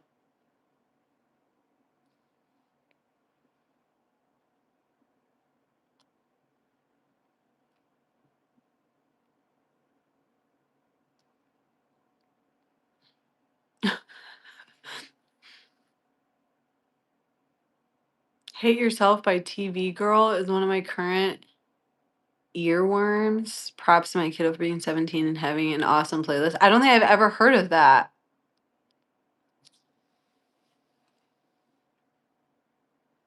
Mad. Well, that's what I'm trying to say. Like, I feel like rap, like original rap, right? Like 80s, 90s, early 2000s. Like, I feel like that was like the core for rap. And it was dark. Like, every single rapper had like a really bad story and like really fucked up shit that happened to them. And like, even Lil Wayne, like, if you listen to Lil Wayne's like earlier stuff, and even when you hear his interviews, like, he literally was a child and dying in a house, in a trap house, and they left him to die. And the only people that saved him was the cop. Everybody else, his family, everybody ran and took off and left him for dead. And like he talks about that and he raps about that. The same thing with Eminem. Like he had such a fucked up childhood and he literally rapped about it and it was dark and it was not nice and it was not pretty, but it was like music, but like art at the same time, like literal poetry with a beat, which obviously is music, but like it meant something. Like when you listen to it, you're like, oh my God. Like, like you got hit in the chest type thing. Where I feel like these rappers not like, what are you fucking rapping about? Bitches and money and drugs. That's it. You know what I'm saying? It was like a literal art though back then. Like it was so like the rhymes that they did and the way that they like mixed words together, like I could go on and on about that because to me like it blows my mind. It is a literal form of art to me, like, and I know people are like, well, anybody can make music, and I'm like, not back then. Not back then. I feel like you had to have something in you to be able to make music back then, and now I feel like anybody can just fucking put a beat on, and yes, it's catchy and people like it and it goes viral because that's what happens to me. I like a beat and whatever, but like the words like don't really make any sense. They're not meaningful. But that's why it's not the same genre, but that Noah Khan, something like that, his music is really like, like it really hits you. And there's like a couple others that like I've found recently, again, not like rap or R&B genre, but like different genres. And I'm like, oh my gosh, like that really fucking hit me in the feels. There's like this one, I'm on my phone, so I can't fucking find it. But it's this girl talking about basically like getting older. And you know what? You know what song really fucks me up that didn't used to fuck me up was Landslide by the Dixie Chicks. Is that what it's called? Landslide? That shit, I start crying every motherfucking time. Every time. When it's talking about getting older and you like build your life around them and like this and that. And I just think of my kids and how my kids are like older and how I'm getting older. And like it fucks me up every time I listen to that fucking song. Every damn time. And like that's what I want. I want like a physical reaction when I'm listening to music, whether it's happy or sad or like just like you feel good. Like I just want that reaction. And I find that I don't get that reaction from a lot of music nowadays.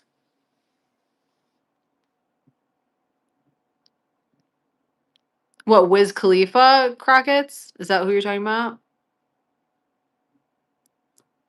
Best early mid 90s. I agree, AJ. I agree.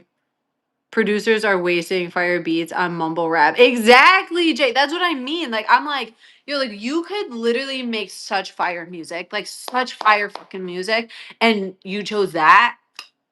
Like you could have literally chose something that meant something that literally like told a fucking story. And I think that was the one thing with like, I love 50 Cent. I don't know how y'all feel about 50 Cent. 50 Cent is literally hilarious to me. I love that man. Like Curtis Jackson, like he is hilarious.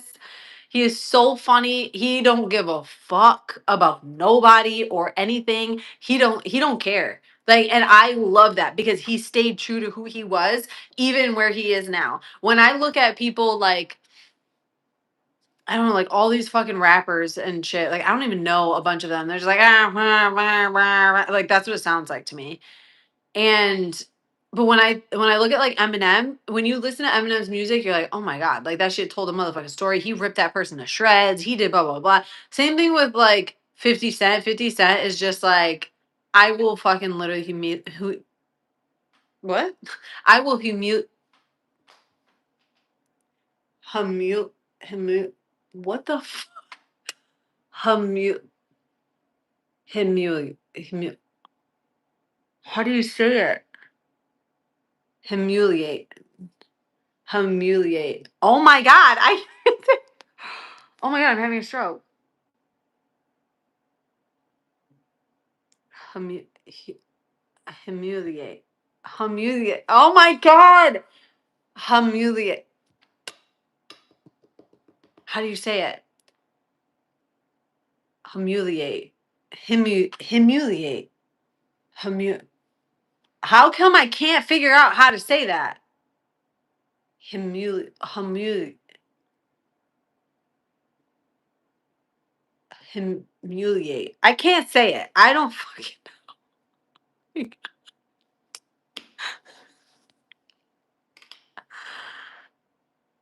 Oh, I don't even know what the fuck I'm actual fucking humiliate. I feel like I need to get my computer to pull it up so she could say it and I could try and repeat it because I can't say it. Oh my gosh. Say I after M. Humiliate. Humiliate. Humiliate. No. Humiliate. Humiliate. Humiliate. Oh, that was fucking oh my god. Holy shit. I swear on my children, I legitimately just got scared. I'm not even kidding. Like, I'm trying to play that off like I was not scared. That scared me. Like I thought that I was dying. Oh no. Like, that was channeling your inner voice. Oh my gosh. I literally just thought I was dying. I'm not even kidding. I thought I was having a fucking stroke. Like I was trying not to panic. So I was like, yo, if I panic, it's just gonna make it worse. So I was like trying not to panic, but then I was like, yo, I don't think I can not panic because I can't say this right now. Oh, I got it though. Learning to spell with Crystal. Sound it out. You can do it. You know, and it's funny because I've watched a video or two like of people like literally struggling to try and say a word or whatever. And I feel like I'm always like, oh my gosh, like they can't just say the word. And then that just happened to me. And I was like, oh my God, am I having a stroke? That's scary. That's scary, scary, scary. Okay, so today is chilly. I just burped. Today's chilly.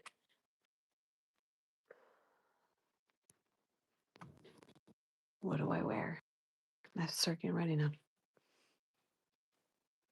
No, AJ, nothing is done. Nothing is done. I have not painted another thing. I have patches literally everywhere. My whole house has patches. Didn't even finish the hallway painting. Haven't finished outside painting. I haven't done anything. Brian, are you gonna be in there? Because I wanted to do my makeup. Oh, you're taking a shower? Crapola. What did you say? I got to do my makeup, but you were in there. Uh, But now it's gonna be humid. It's gonna fall off my face. Hold on 1 second, guys. Give me a minute.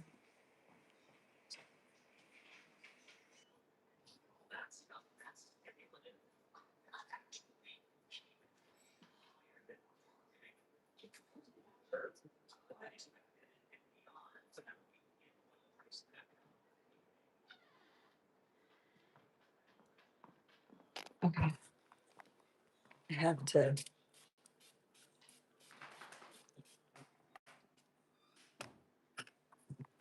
Had sprayed my face on hypochlorous acid.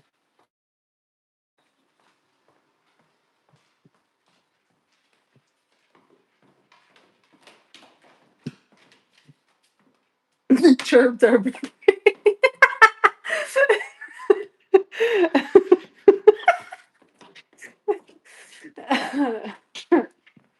This is funny. The germs are burping. It's scary, like when you freaking forget what you're trying to say. We'll go into the greenhouse for a little while I'm waiting. Brian's taking a shower and getting ready and stuff like that. So I can't do my makeup until then. So we will chill right here until I gotta get ready. Wow, I look orange. That's cool. Did you leave your brain in a drawer? I think I'm gonna use that.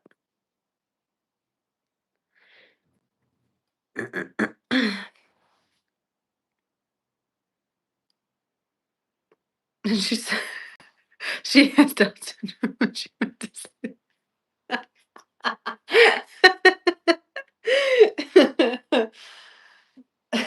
When I was little, it's not like anything like that, but when I was little, I couldn't say ambulance.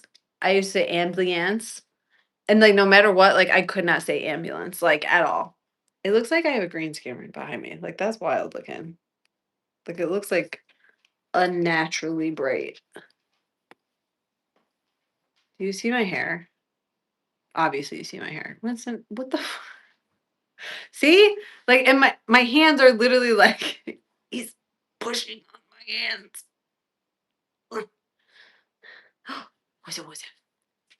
Thank you.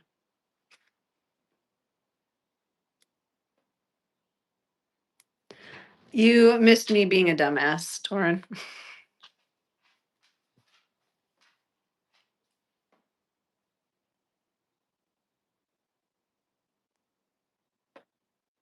Me too. It's my favorite Crockett.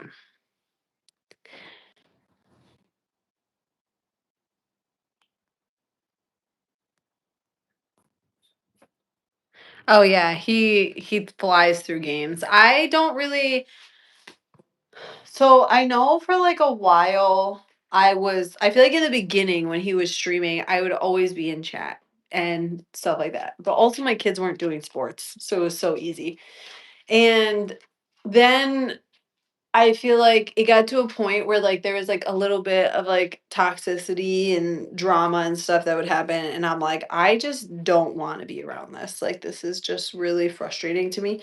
So I would like leave for a couple months and then I'd come back and then leave and then come back and then leave and then come back. And then it got to a point where I feel I thought I heard buzzing. Um it got to a point where I was like, he's playing so many games and he's streaming so long every day, all day. Like, I can't keep up with like what he's doing. And then I just was like so wrapped up in the kids and like their sports that I didn't come around. That's usually what would happen. And then like if I ever see because the thing is like it's very hard. Like my channel and my stuff, you talk wild to me, I talk wild right back. But like on Brian's channel, like it's chill. But then when someone comes in and they start like disrespecting him, I get so pissed. Like I get so pissed. And like it takes everything in me not to just like go off on people. So I literally have to not be there because then I'll just go off.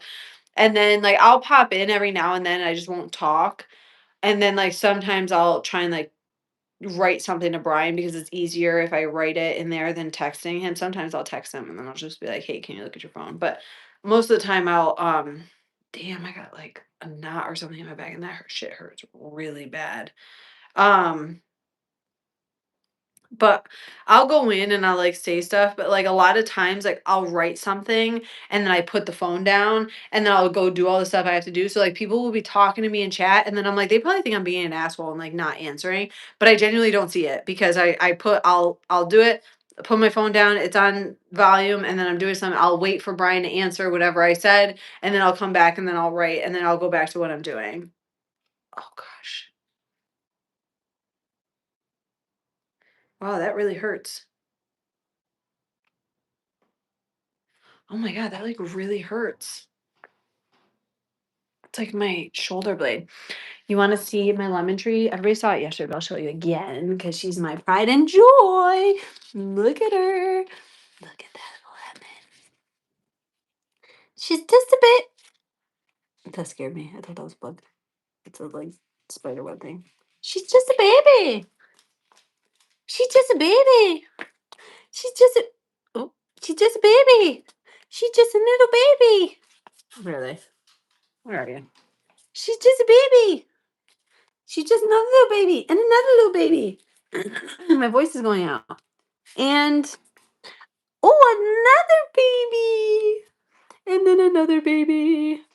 And then more babies that I actually have to pollinate. I have to impregnate them. So hold on. Help me. Come with me while I impregnate my. Oh, there's four. There's fucking four. Do you see this? So what I have here is a toothpick. Nope, that's not a toothpick.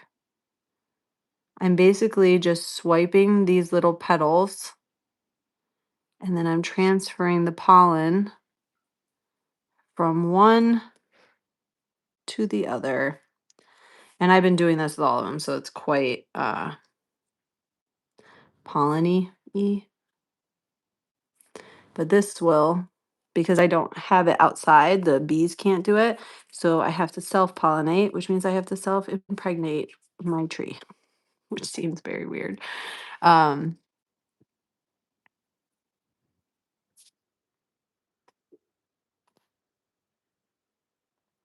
it's like, what did Crystal do today? Well, she impregnated her lemons. Oh shit, I didn't even see these ones.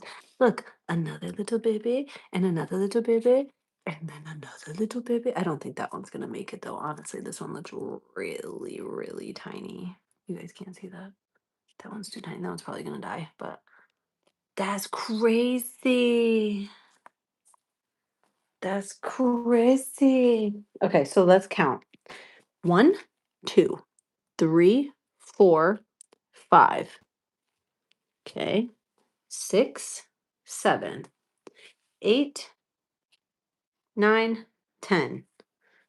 And then if these ones 11, 12, 13, that's two down there.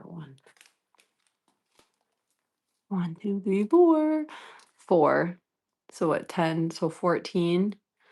If these ones, and then we still have these ones over here.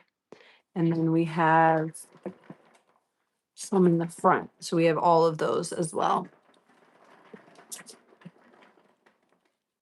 Oh, and then we have all of this coming in, and then we have new leaves literally everywhere, like coming in everywhere, everywhere, everywhere, everywhere.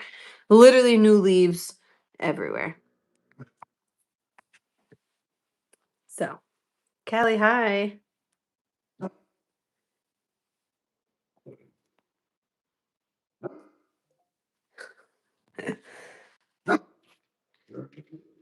Yeah, it's trashed right now. So I will show you guys. So I'm gonna move that. So I will show you. I haven't cleaned it up because I've honestly have been going a ridiculous amount. Like, you know, I should have cleaned it, but this is what she's looking like. She's a mess. Why? Why are you the way you are?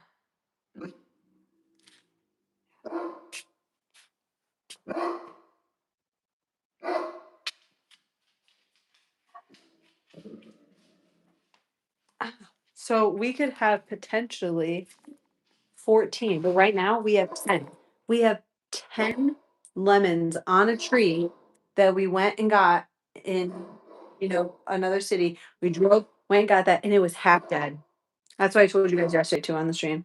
All of this was dead. You guys remember when this was literally yellow? Like it was this yellow. This is what all of these looked like on this side, like especially like these ones and stuff. They looked like that. And I nursed it back to health. And that's what she looks like. And then we have over here, we have our green onions from a Costco bag over the winter. But then look at how many fucking new leaves from this lemon tree that I have. So these are the old leaves. You can tell the color difference. And then these are the new leaves. So any of them with the lighter green, and obviously they're like softer, those are the new growth from the last week and a half. So this is all new growth from the last week and a half. Same thing, this whole thing, all of this is all new growth. All of this is all new growth. New growth, new growth. Like literally every stem has a ton, and this one still has more new growth coming.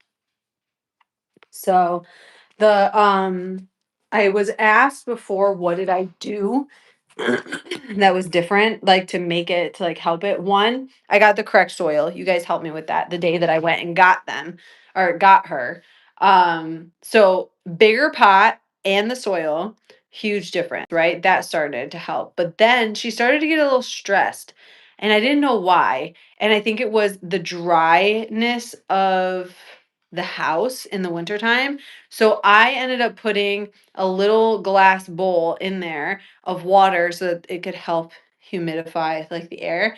And I may do something like that, like get like a little steaming humidifier thing like for this winter, but honestly she was fine. I did have her near a window, so that may be why. But and then what I started doing in the springtime, actually from TikTok, I ended up ordering that. Well, I ordered them from Amazon, but I found out about it from TikTok. Is these? I have the citrus one in the kitchen because I literally just fertilized it like last week. So I have to do it again. But these are absolutely amazing, at least for me. These are amazing. So this one is the rose booster, and then this is the fruit tree booster. The rose booster, my rose bushes that I do have, like they're popping. And then the citrus one, I do it like once every couple weeks. You're supposed to do it once a week. I do it once every couple of weeks. And every single time I do it, when I'm telling you the amount of blooms and the amount of everything is just like popping off. Like I'm not even joking. Like every single time. That's the only reason why I have those. Because it completely changed this freaking tree. Like completely. And then me putting it into the greenhouse really helps. I feel like the heat and stuff like really is like amping the fertilizer too. And then she hasn't had any new leaves since I got her at all. Now I have 10 lemons growing, potentially up to 20 lemons growing on it, which I know I'm not going to get all of them. They're going to probably like half of them will probably die because that's a lot for this tree. But I have a ton of new growth, like new leaves. I haven't seen not one new leaf since I got her, and she's got mad new leaves now. So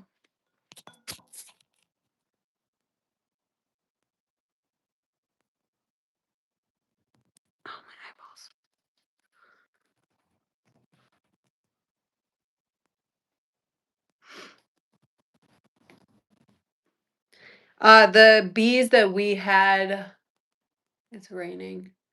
The bees that we had are dead. They died. I was going through that yesterday in last yesterday's stream, but pretty sure because we got a cold snap, it killed them. Because it got warm, they came out and then it froze, and then I think it killed them. And then we had the ones that were in the ceiling since before we moved in, and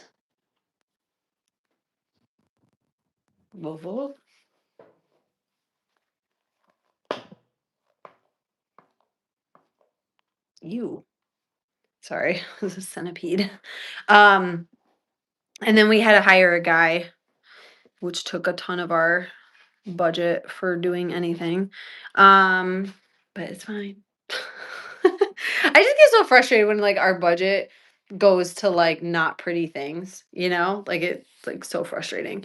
Um but he came and he was here like all day and he got the bees out and he said it was like the largest hive he's ever done, like ever that he's seen. And yeah, now we're kind of have like the remnants of that. But we had obviously an option to get another hive this year. But I'm not gonna lie, I just don't have the time or the mental capacity, to be honest, to think about something else right now. Between the house renovations and the kids' schedules and Brian's schedules and everything else that's stressful in the world, um, I might need my glasses. That might help. Uh, I told Brian like maybe next year we'll just try and get another hive or something, but right now I just can't. Honestly, it is way more of a pain in the ass than I thought it would be. Not gonna lie. I was like, well, they just do their thing, but they're so sensitive and die so easily that like I don't know. Yeah, there's definitely a bunch of them. So you think there's another hole? I don't know. I mean, it can't be that because obviously I think all of those bees would probably came in at night. That's what I mean. So I don't know unless there's another spot that they're getting in. And Are you gonna call him or it's actually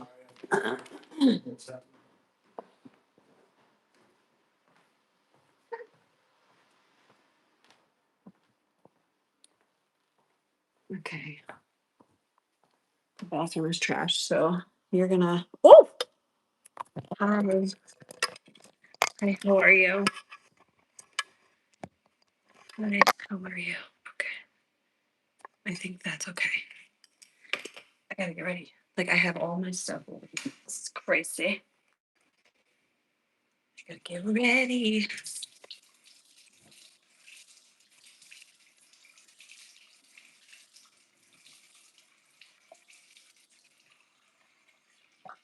Okay, so I have like a theory about climate change, and I'm not trying to argue with anybody because I don't fucking know. I'm not a scientist. But I have a theory that I don't think that it's like us that's doing it. I think it's just the earth. That's literally like, I know that seems like, what, bitch? I think my theory is that it's just a cycle that the earth goes through. Cause like the deserts used to be oceans and now things are changing again. And I think that it's just, I don't know. Again, I don't know. I'm not a fucking scientist. Who the fuck do I know? What do I know? I'm just a random person. I mean, there's nothing I can do about it either. So I kind of just like take it like a grain of salt. But I literally, I always feel like the global warming thing, I'm like, I feel like it's warming and cooling on like its own. It's just like cycles that it goes through. And I feel like we're just in a really shitty one.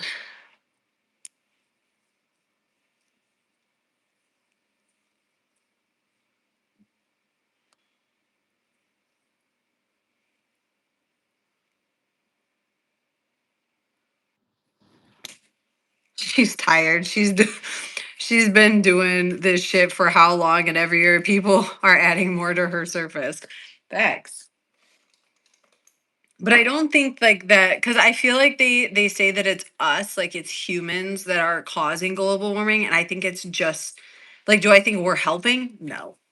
Do I think that it is personal opinion again, grain of salt? But do I think that it's us causing all of it? No. I think that it's like, in my opinion, I think that it's more like you know, like the earth has ice ages and gets hot and then cold and then this and then that. And I think it's just like a part of that. But again, I'm not a fucking scientist. I don't know.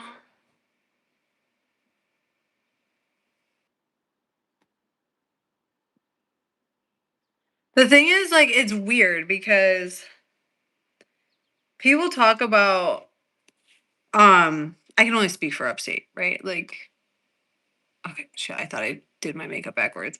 Um, but people are always like, oh, like we get no snow now in New York and blah blah blah blah blah.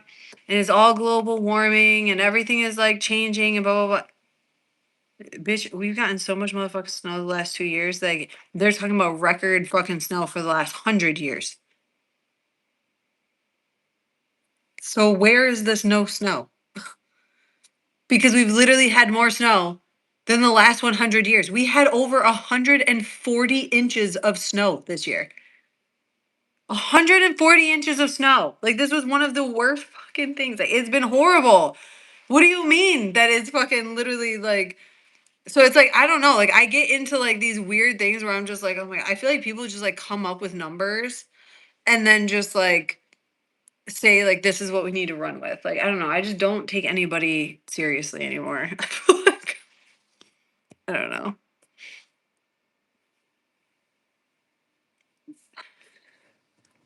So it seems like it's almost time for another extinction, and I'm not saying that to be funny either. Well, that's what I mean. I feel like Earth literally does that. Like it just it does that.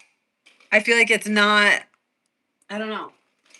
I don't know. Again, just silly. Like I don't know what the fuck I'm talking about, but it's just one of those things where like I don't want to say don't take it seriously because I feel like that's the wrong words.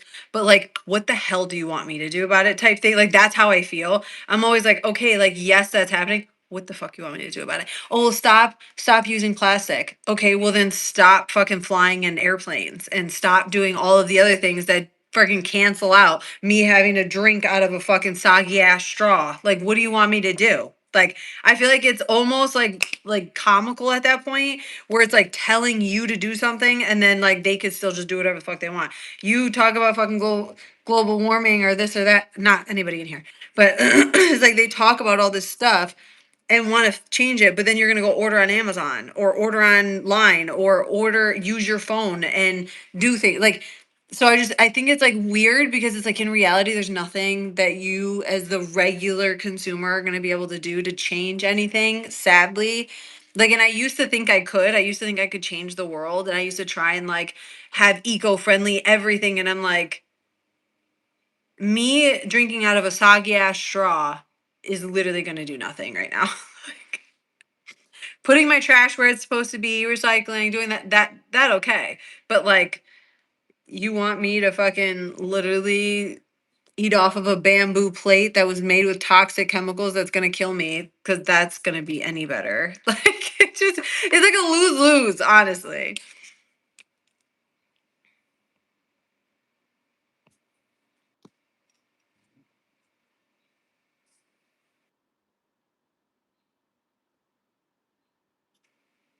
Yeah, like the paper straw thing, like honestly pisses me off at this point because I'm like, I feel like y'all played us with the paper straw thing. Or like when we like in New York, we don't have bags, like we don't have plastic bags, we have paper bags, and it's illegal to have plastic bags now in New York. But then when I went down to Florida, everybody has plastic bags. So I'm like, they're cleaner down there than we are up here. Like literally, like it's is wild. I'm like, so what the fuck? You took away my plastic bag that I love so much. I love me a plastic bag. I hate the cardboard ones, or paper ones. So you took those away, and for what? Because New York's still fucking dirtier. Like, fuck. New York is still dirtier than everywhere else, and fucking Florida has it. And do you know how fucking clean Florida was? They were very fucking clean. I can tell you that. Where did I do with that? Oh, it's in front of my face.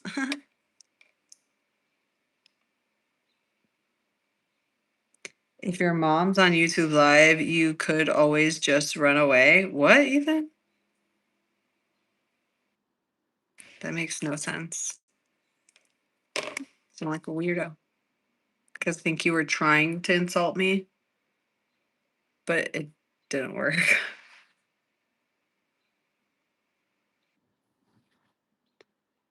I'm not gonna lie, the ocean was pretty clean too. The only thing I seen wash up was a toddler's shoe, which I feel really bad about because I'm sure that toddler was probably on a boat somewhere and then literally lost their shoe. But that was the only thing that I seen. Florida was fucking amazing. Like it was fucking sensational. It was amazing. It was beautiful. It's everything that dreams are made of.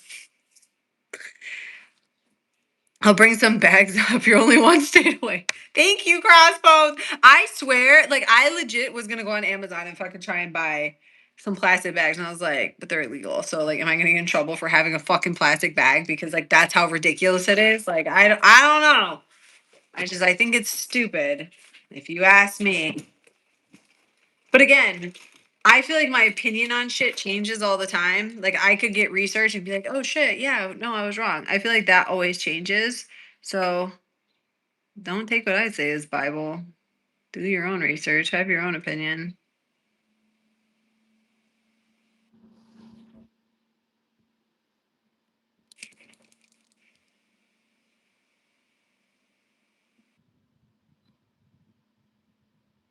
I lived in the Bronx.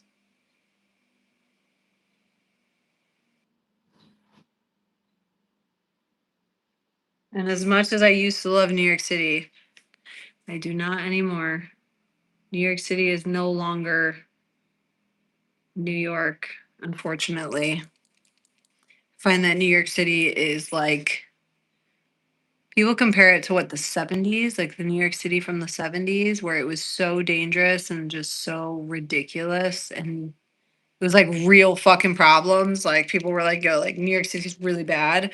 And that's how it is now. Like I don't even really go. I don't bring the kids. I don't do anything anymore because it's just not safe and it's not worth the risk in my opinion. Like we went down obviously in what December? I can't remember when we went and did like the little food crawl thing. And it was like for a day. And it was okay, but you could also tell like things were just different. Like the vibe was different. Things were just different. And I don't know, not good. I'm from Brooklyn and don't love it. Yeah. We are in Central. Like we're more like the line, like Albany, Utica, Syracuse, Buffalo. We're like across the line. Are you allowed to carry in parts of New York City? I'm allowed to carry in New York City. Me and Brian, yeah, we have our pistol permit.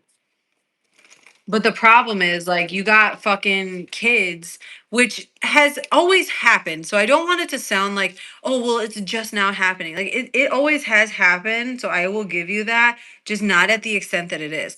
Like, I try to push up my glasses. I don't even have glasses on. These gangs will go and, like, kill these kids with machetes.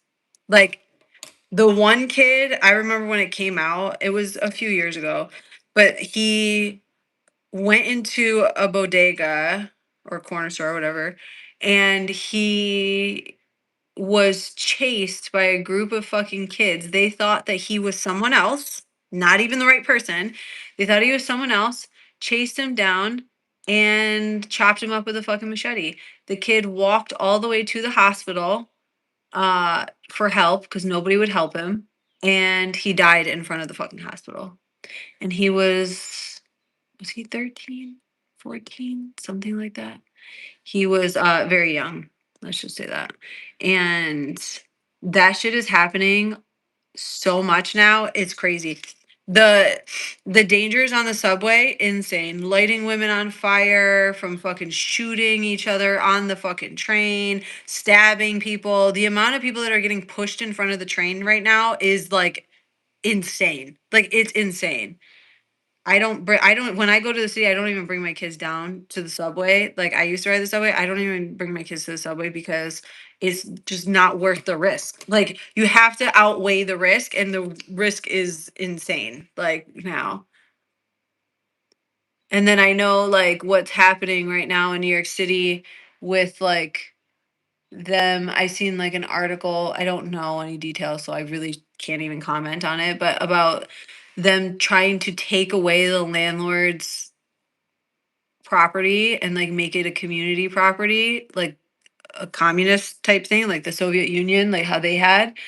And like that is like I know mad people who even like voted politically, I don't want to get into politics, but they even voted for the person, and like they're even like, what the fuck? Like, because they owned houses, and now they're like, oh my God, like now what? Like, and it's like one of those things where it's like it's a slippery slope right now because politics are so aggressive and extreme right now. And I feel like people are scared, they're frustrated, they're pissed off, like on both sides, all sides, everywhere, whatever. And I feel like it's not helping, like none of it is helping right now. So it's like that's also scary because when you have political agendas or like people who are so extreme in their political beliefs on any way, like it is dangerous for normal people to just be around. Like it's just put yourself, you put your kids, you put everybody in danger when you go out into public in these places. And it's like, again, it's not worth the risk at the end of the day. So then you end up not being able to do anything because you can't go anywhere because everyone is so fucking hyped up on this political beef shit that they don't get along. Like, and you be just standing there and then you get shot just because you're standing there. Like, and it's like crazy to me. Like, I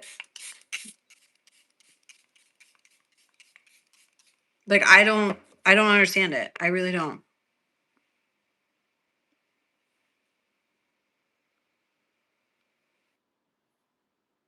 I push up phantom glasses all the time. I know.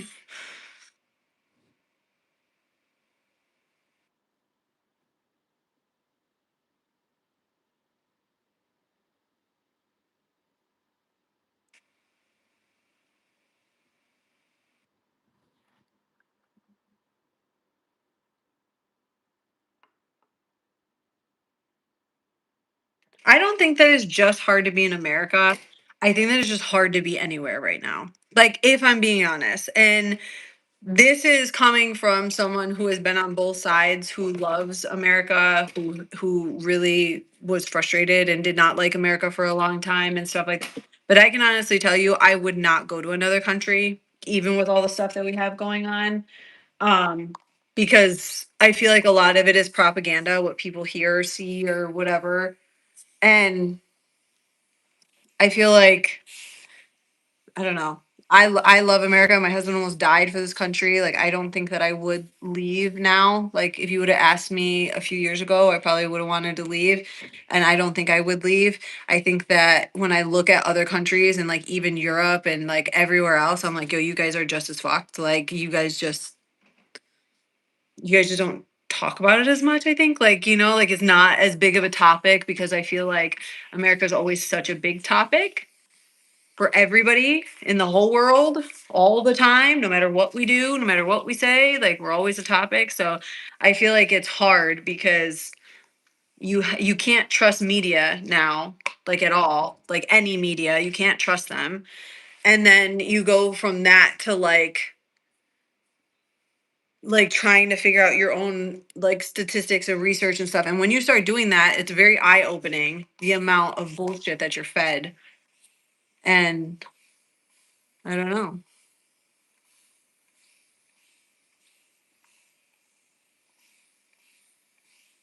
The one thing that I will say is I don't think, and this is an opinion I stand hard on, is when it comes to like violence and kids and school violence and everything like that, I blame the parents. I blame the parents. I think that the reason that this shit is so bad is because of the parents. The parents do not hold their kids accountable. They do not discipline their kids. They do not make their kids go to school. They think that their kid is entitled to everything all the time. And the thing is, like, I kind of felt that way before, but then it's like when you are around these kids and you talk to the parents, and the parents are like, oh my gosh, yeah, this teacher totally gave my son a bad grade. So I'm going to go complain about them. And it's like, okay, well, did your son do the work? Well, no, like he needed a mental health day. He needed a mental health day 5 times last week. Like what do you mean? At that point you should have been homeschooling him. Like there's no accountability. Like everyone thinks that they're entitled to everything all the time. And it's like one of those things where I'm like, you guys are the problem. Like the parents are the problem. Like the parents like don't even they think their kid could do no wrong. They'll tell the teachers off. They'll tell the cops off. They'll tell this off. Their kid would never do this. Their kid would never do this. Blah blah blah blah. Blah. And it's like in reality, your kid's literally the worst one. So I don't know. I think that a lot of society's problems, and like even when you look at it, and I think even the media is starting to catch on, where they're like, yo, like these big ass groups of kids that are going out and brawling, stabbing each other, shooting each other, all this other stuff, unnecessary, like completely unnecessary stuff that they're doing. And it's not about like, oh well, America and their guns, like blah blah blah. None of those kids have guns legally. You think that they went and got a gun legally? They're a teenager. They got them illegally. Like, and that's what I think is like the biggest thing that I think like I will stand like toe to toe with people on is, and when they're like, oh, it's the weapons, it's the guns. And I'm like, yeah, all of those kids didn't get a gun legally. I can tell you that. They didn't have to do the fucking 8-hour course and wait a year to get their freaking pistol permit like I did. They went to fucking somebody who stole one somewhere or smuggled it across the border, which happens way more than people think, at least in New York, because we're right up against the border. And that's how they got it, because they're smuggling them in. Like, so if you want to do something, then you should probably do something about the illegal smuggling. That's where they're coming from.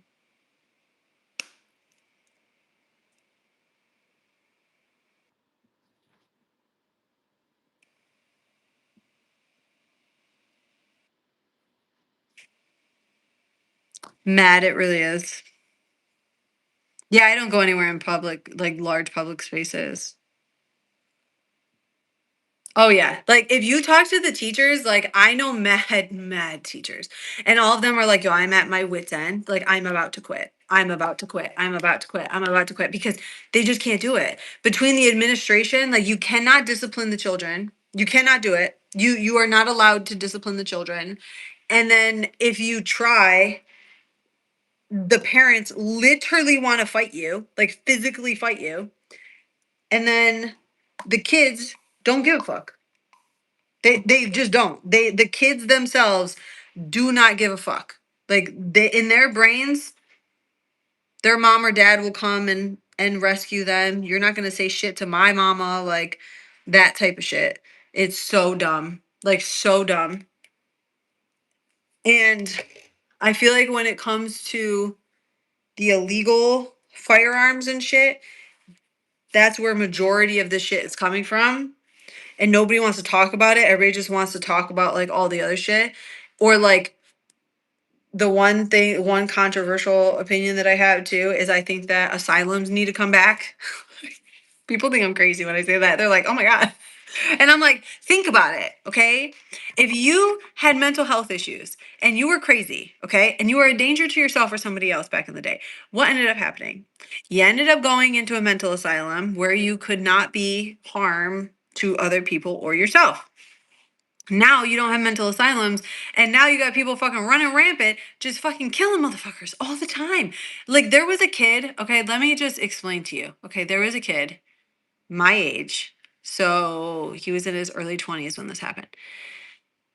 He was having dark thoughts, went to the hospital and said, I need to check myself in. I have feelings that I'm going to hurt somebody or myself. They said, you're fine. We don't need to keep you. Go home. Do you want to know what he did that night? He chopped off his family's head, put it on a platter, and chased people down the road with it. Okay? Yeah.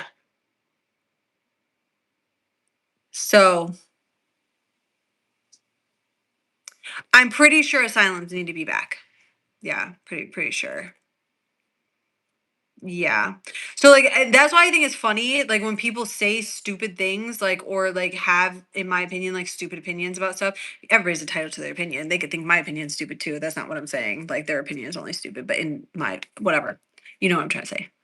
Um I think that the lack of asylums, the lack of like holding people accountable when they do something wrong is also a huge issue. Like we have that issue in New York where you can go, which I know also happened, was it North Carolina, South Carolina, with the girl that was on the train where she was the Ukrainian immigrant and he had like a record sheet that was like 17 arrests or something like that, and they were all violent. And that's the same thing in New York. You could literally do something violent. You could try and kill your wife and be out, kill your wife at 10 in the morning and be out by noon.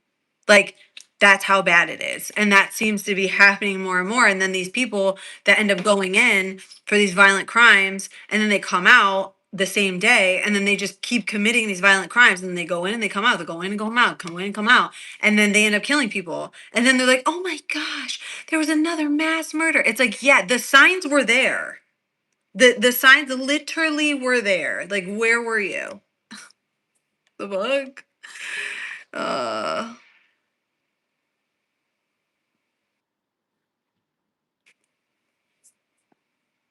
yeah, Callie, I know that too, but I think that this is gonna sound fucked up. I think that if you're gonna fucking try and kill somebody, then I think like your human right to like want to get out just I feel like really shouldn't be much of an option, if that makes any sense. Like I don't know if that's not that sounds really bad, but do you know what I mean? Like if I try and kill you, you're not gonna want me back out, right? Like you're gonna want me put away.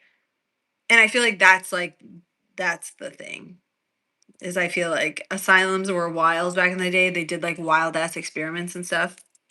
But I also feel like it kept a lot of dangerous people away.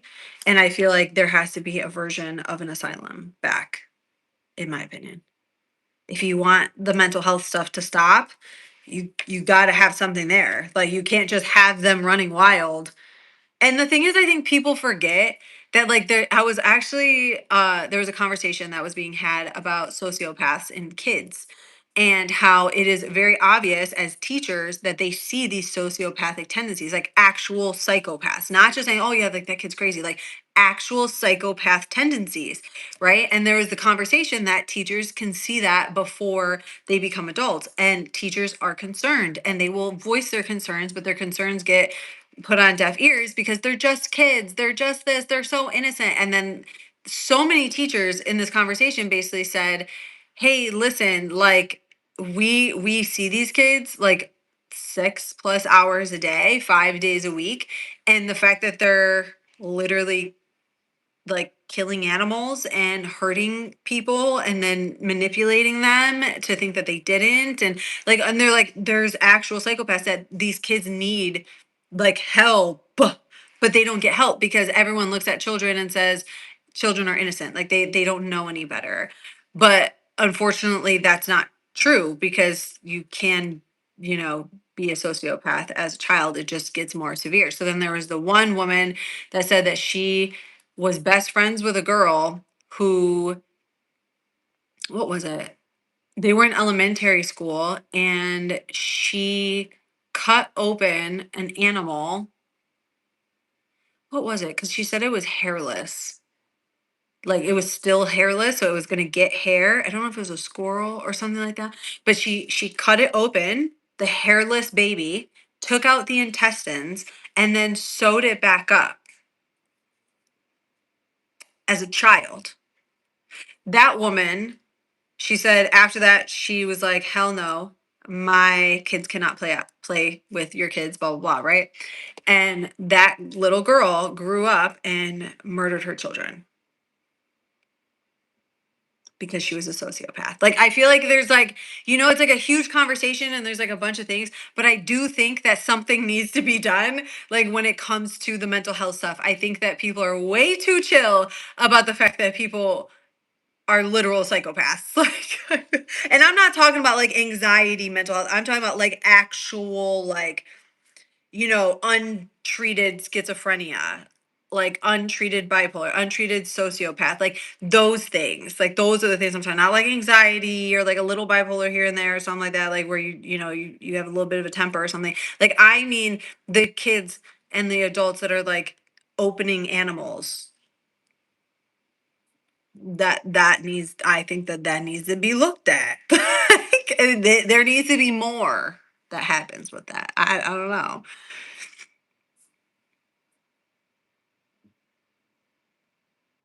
Delaware is the same. You commit a crime and you're out that day, and the public asks why. They say that's the system. Well, the system has failed. Criminals shouldn't be allowed to walk free. I agree. I am Dinosaur. Greetings, Dinosaur.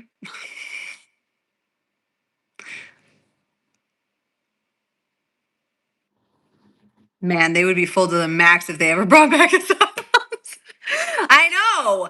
That's what I'm saying. Like that's what I'm saying. Like, and don't get it twisted, because back in the day, like if your wife was like talking and you didn't want her to talk, you could put her in an asylum. Like like there was like definitely like it was a little too loosey goosey. But I feel like there needs to be some sort of asylum situation happening, because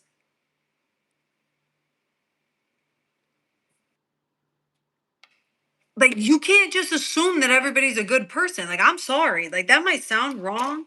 I don't know if I want my hair up. Sorry, I'm trying to figure out what I'm gonna do. um you can't just assume that everybody's good, like you like there was a serial killer dude from he lived in Alaska, and he had a kid and a wife and everything. And what he would do, it was like a famous case. You could probably look it up if you want to see more details and see if maybe I'm getting a detail wrong, because I may be. But he lived in Canada, and what he would do is he would never use ATMs. He never brought his phone with him, and he would travel from Canada to Vermont, to Tennessee, to New York, to all these places all over the US. And what he did was he would go to Home Depot with cash. He would buy shovels, ropes, like chemicals, all this stuff, big buckets, 10-gallon bucket, and then go into the woods and hide these buckets in the woods, right? And the random places, like random fucking places. And then he would go buy a shovel and then hide the shovel as well.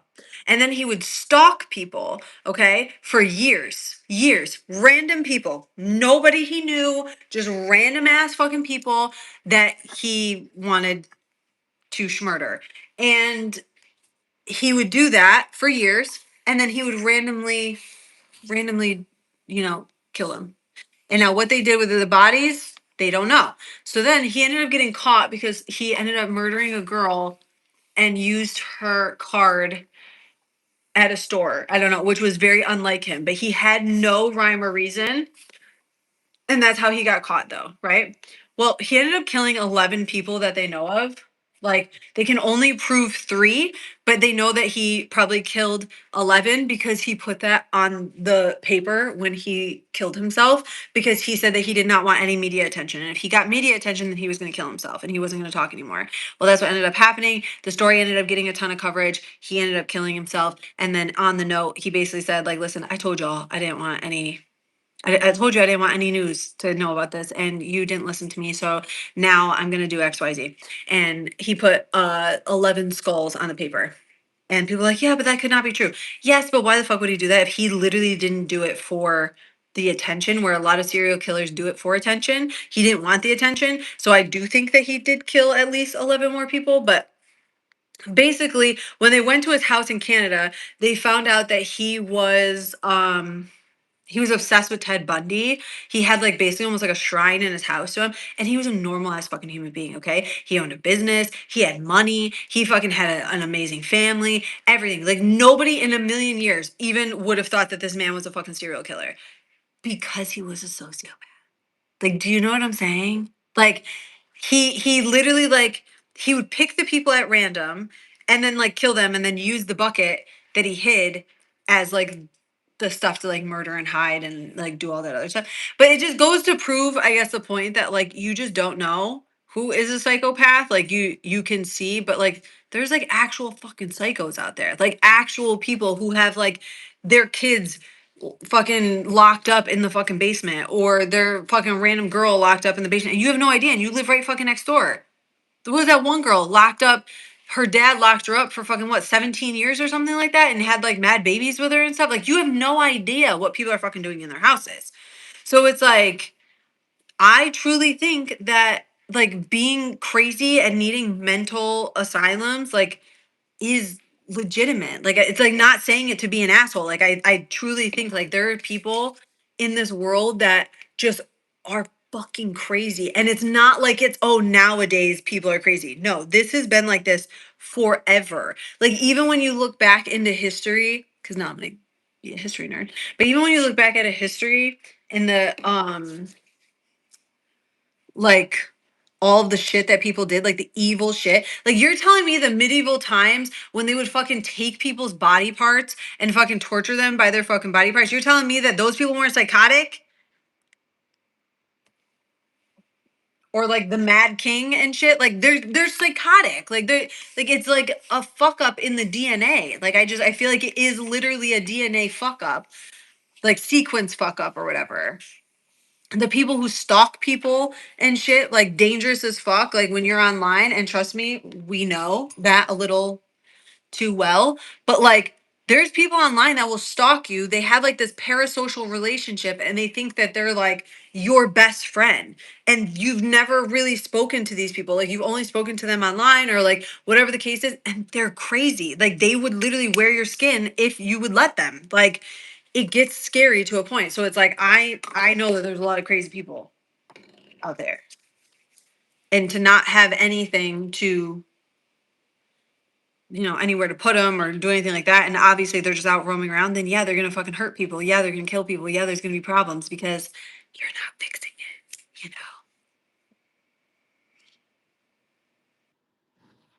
Do you think all sociopaths are born that way, or do some people become sociopaths through their life's experiences? Ooh, such a good question. I think that it's both.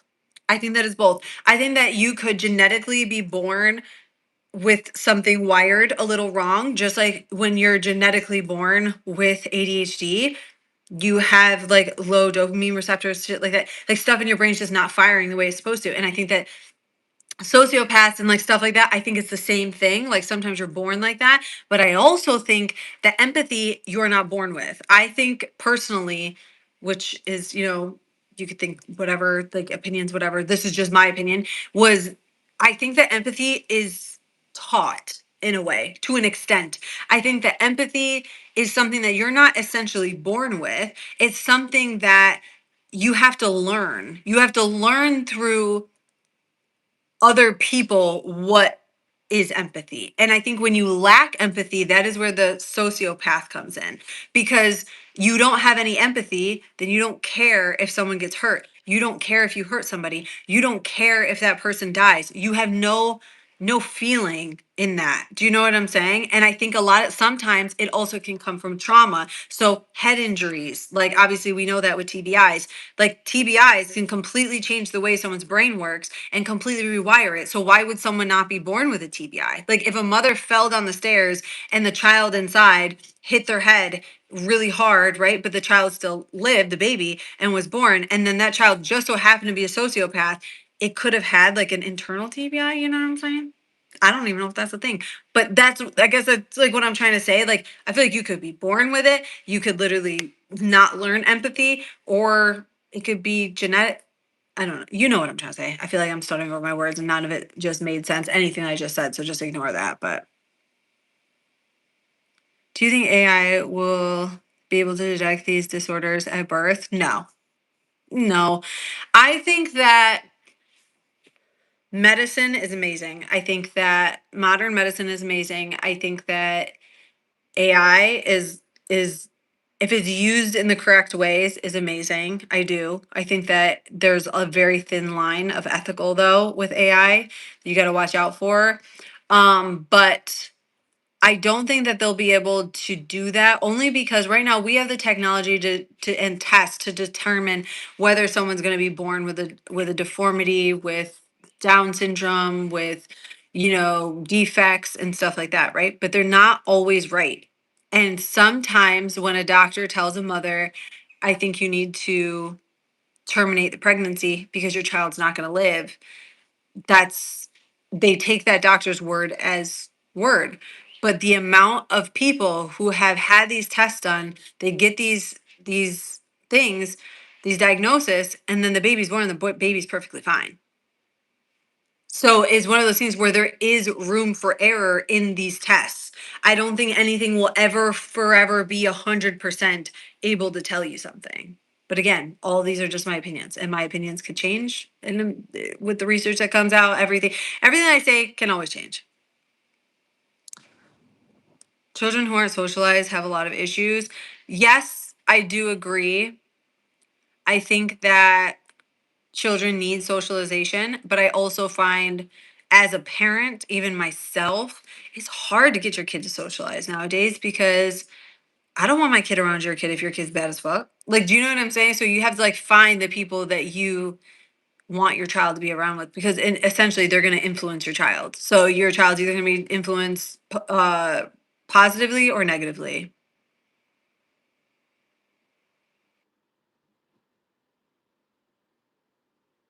I don't even know even what the hell that means. Like, what the fuck? Don't even know what that means. I feel like I have to go let my hair air dry for a little and then what a little it for a little bit and then I have to like go back and do it, but my hair is coming back to life. I know this is probably not a fun conversation for a lot of people, and I'm sorry. I didn't mean to like be a downer or something. I just think it's an interesting conversation because it's one of those things where like none of us are right and none of us are wrong. I think it's all like theories, and I really do like theories because it gives possibilities. And I like to see someone else's opinion on something or their theory on something because it may be something that I didn't even think of, and I feel like that's how I learn. So it's like even with like the global warming, I think like obviously that's a theory. I don't fucking know. Like there's a bajillion theories out there. Same thing with fucking everything else. It's like theories, and I love it. I love a theory. My God, did you hear my hip pop? What did I use for my eyebrows?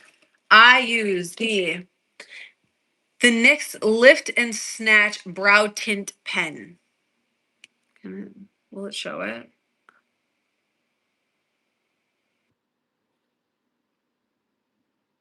I don't know if you want to screenshot that. I'll just hold it. These are basically my brows. I'm getting real close, but hold on. Like as you can see, they're my brows, but I just like I'll take this and then just be like boop, boop, boop, boop, boop, boop.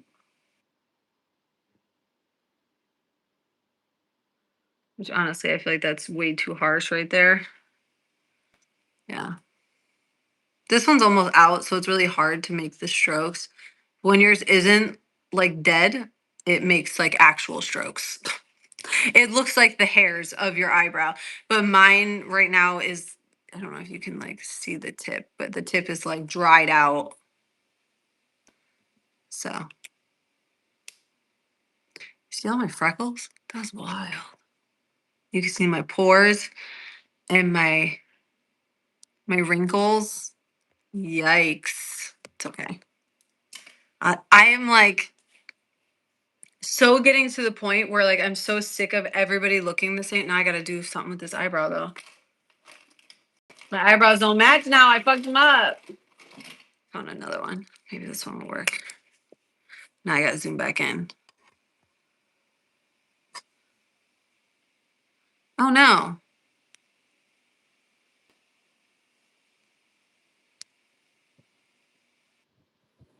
Is this one fucked up too? Are they all fucked up?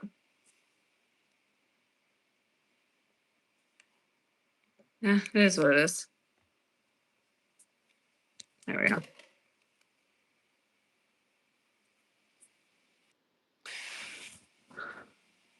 Can see the hairs up my nose. Ooh, do you see my crooked nose as well? I've always had a crooked nose. It's weird. It doesn't breathe different though. I don't think I could ever get. Is that like a deviated septum? Is that what that is? I did have my septum pierced, so could be from that.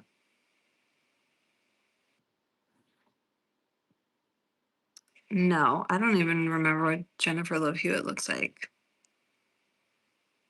I'd have to look. Everyone says though, can't fucking take myself serious. Look at these grays. Are you ready? Oh wait, you're too zoomed in. Do you see them? Look at them all. There's so many grays. All of my days. Why am I zooming in? What the fuck?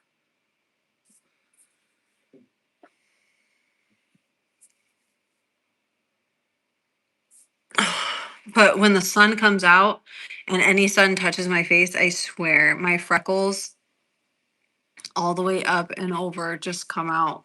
It's crazy. Gray hairs. I'm only young. I'm going to be 35 next month, guys. 35.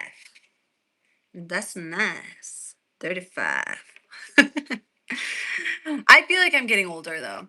But not older in a bad way. Like older in like a I feel like I'm actually an adult. If that makes any sense. And when I say that, it's not am I getting more grumpy? Maybe I'm getting more grumpy. You know? Like kids being bad as fuck. I'm like, get your kids. You know? Like I feel like I'm definitely I gotta clean my glasses properly, not like that. Um I feel like hold on, I gotta close this. I feel like I'm getting older in like the fact that like I would have never really told somebody's kid like not to swear. But then like yesterday I was just like, stop swearing. Like I feel like I'm getting older in that way. Like I'm getting older in like a I don't want to take any bullshit way. Oh god, I just almost fell. So I don't know. That might be a good thing or a bad thing. Who knows?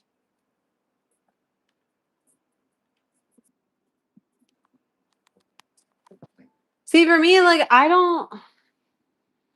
think 35 is going to hit me in like a different way. I think that 35 is going to be more of like a holy shit, I'm almost halfway to 40, but I don't feel like I'm halfway to 40. I don't feel, I will say, I can feel my body slowing down, if that makes any sense. And I know that's weird, but I'm very in tune with my body. But I could feel my body slowing down and it's harder for me to get up as quickly. But I also don't think that as much to do with age as it has to do with my health. I have not been healthy the last year, 2 years. I think. Like I get healthy and then I fall off and I get healthy and then I fall off. I don't take my health into consideration 365 days a year, which I should. I feel like if I lived in Florida, I probably would because you're outside a lot more. Where here it's like so fucking depressing. But oh my gosh.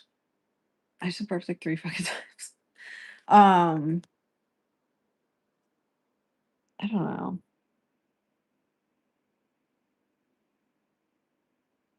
Yeah, like my body will start to hurt like doing certain things that like I never really hurted hurted that I never really hurt before just doing nothing like that too. But I do feel like a lot of this stuff is environmental. I don't think it's like biological, if that makes any sense. Again, theory.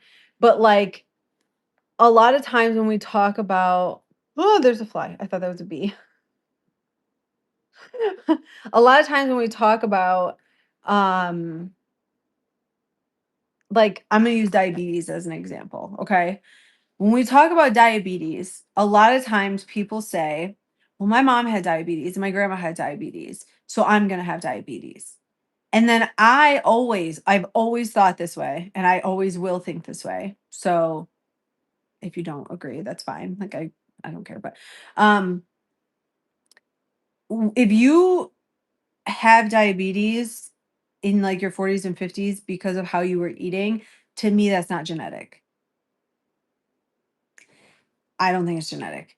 I don't think that it's the reason that your grandma had it was because she literally was eating a lot of things that gave her diabetes, right? Like same thing with your mom. Your mom didn't change her eating habits or her physical activity. They were overweight, they were whatever the case is that were the markers for diabetes. And the same thing.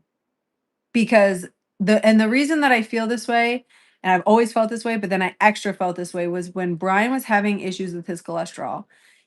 His family told him, "Well, I have high cholesterol, and your grandmother had high cholesterol, and their family had high cholesterol, and this person had high cholesterol, and it's just genetic." And Brian was like, "I just don't think that it's genetic. I think that it's environmental. I think it is your lifestyle. I think it's what you're eating and what you're drinking and everything like that." So Brian went on a wicked strict diet and he completely changed all of his markers down to completely normal just by changing the way he ate. He didn't even change his movements like that. He just changed the way he ate, and he completely changed every single marker around.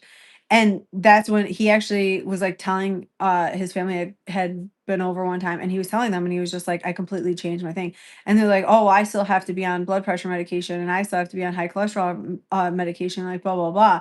And it's like, yes, because of how you live. Like, it is an environmental thing, like, not a biology thing. Now, are you more apt to getting diabetes? Do I think that? Like, if you have certain markers in your body genetically? Yes. Do you have more higher chance of having heart problems? Like, I have a very high chance of having heart disease because genetically I have the makeup to have heart disease. My grandfather had the genetic makeup to have heart disease, and the way he lived made it so that that heart disease came into fruition. Do you see what I'm saying? Like, so he had the markers, he didn't listen when he was supposed to change what he was supposed to be doing, and then he ended up getting heart disease, unfortunately, and he ended up passing away. And like the same thing, his long lost sister, which is a whole different story, same thing. She had heart disease. Like, so obviously, I know that I need to be careful with my heart. I know that I have to worry about my heart. So, those are things that I keep in mind. Same thing with colon cancer. I know that colon cancer is genetically on my father's side of the family. So I have to be more, cautious. That was why I ended up going to the hospital in New York City and going and getting the testing done that I did at the age that I did. Because when I went to the eye doctor and they looked at my eyeballs and they said, "You have bear claws in your eyes. That's a symptom of colon cancer. You need to go get checked out." And I was like, "Oh, fuck, colon cancer is genetic, so I need to go get this checked out." So it's staying on top of those things to try and like stop it. And I feel like I do that, but I could do better. Do you know? Like I could do better. So I feel like now that I'm gonna be 35 this year, I feel like I really do need to make sure that I'm making that a top priority for myself because I want to live long. I want to be here for a long time. Like I look at like my uncle and my aunt. Like my uncle is like in his 80s. He gets up every day at 4 o'clock in the morning and goes to the gym. Every day. He goes to the gym and works out and moves his body. That man in his better shape.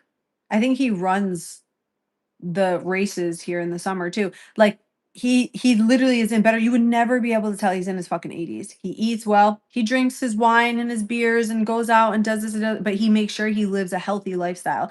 And I think that's something that a lot of people do not do is they don't live a healthy lifestyle. They don't move their body. Sedentariness is like death. And that's what I tell Brian all the time. And that's when he started having mad health problems was when he started doing YouTube because he was so sedentary. So Fiji water diet, I know.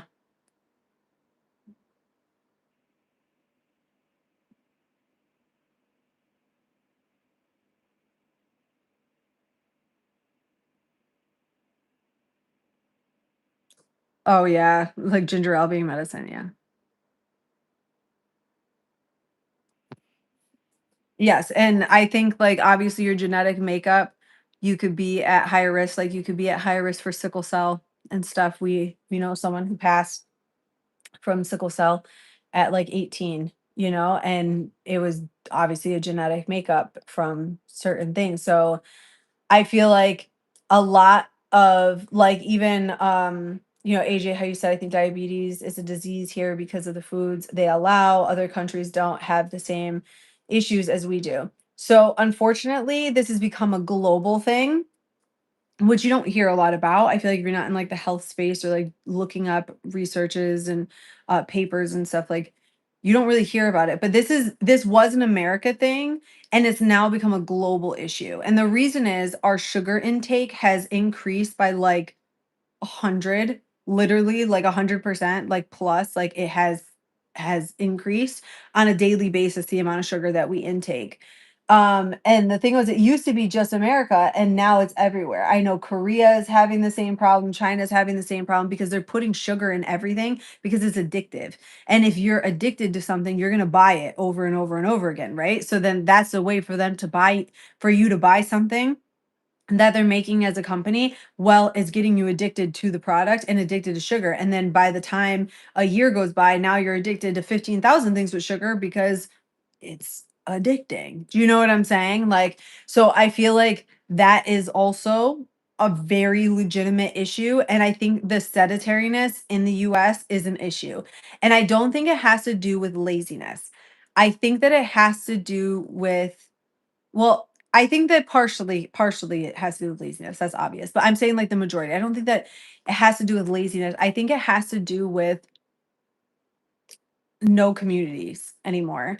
America does not have, what is it called? Like the third place or something? It's like work, home, and then entertainment, or like, hobby or something like that. I can't remember what it was.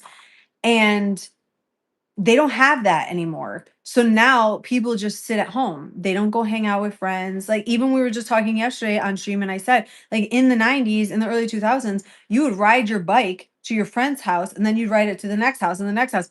You're not knowingly moving your body more than you would have if you would have just called them, got in your car, and drove down the road, which is what happens now. Nobody's riding bikes, nobody's outside playing, nobody's doing any of this shit. Like, everybody is so sedentary, and their bodies are eating the amount of sugar that is like deadly. Like, like the deadly amount of sugar every single day. And I'm not saying I don't do that either. I'm just saying, like, this, I did not fart, I swear to God. I literally just moved my leg. I I swear to God, if I farted, you would know. But anyways, um, so I think that they like people, humans in the United States, we are so far from things. Like, we're in Europe, Asia, like all these places, everything is so compacted together and everyone is so close to each other. They can walk to a market, they can walk to school, they can walk to these places, which makes it so that even though they don't work out, because if you notice, these places don't have a lot of gyms, and it's because they walk nonstop. Like, you don't have to do. Sure, that's what they all say. I literally, like, as soon as that happened, because it happens all the time with these freaking sheets. As soon as it happened, I was like, "Oh my God, that sounded like I farted, didn't it?" It is what it is. Trust me.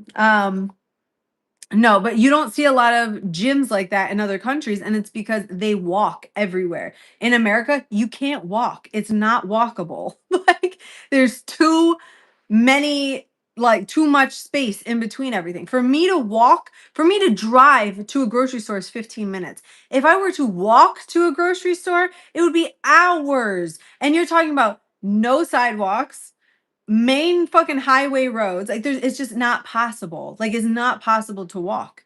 You know what I'm saying? So it's like, then we have to replace it with supplements and going to the gym and doing this and doing that and blah blah blah, because we don't have anything else. But in reality, a lot of people in the world just, they don't even have to do like gym workout. They just walk.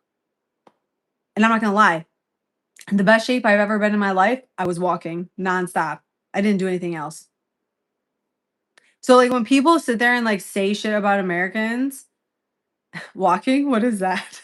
That's what I mean. Like, and it's like, when you see people in bigger cities, they're all thin. They're all thin. And I'm not saying thin is healthy. I'm saying, like, they are a healthy BMI, right? Like, they're moving their body. And majority of them are like that because they're in a city and it's walkable. All major cities are walkable. But as soon as you're out of that major city in the United States, you can't walk. So you're freaking SOL. That was one of the reasons that I loved Florida so much, was you could walk everywhere down there. Like, it's so nice. You could walk everywhere. Need a show called Revolution to come back, but in real life, just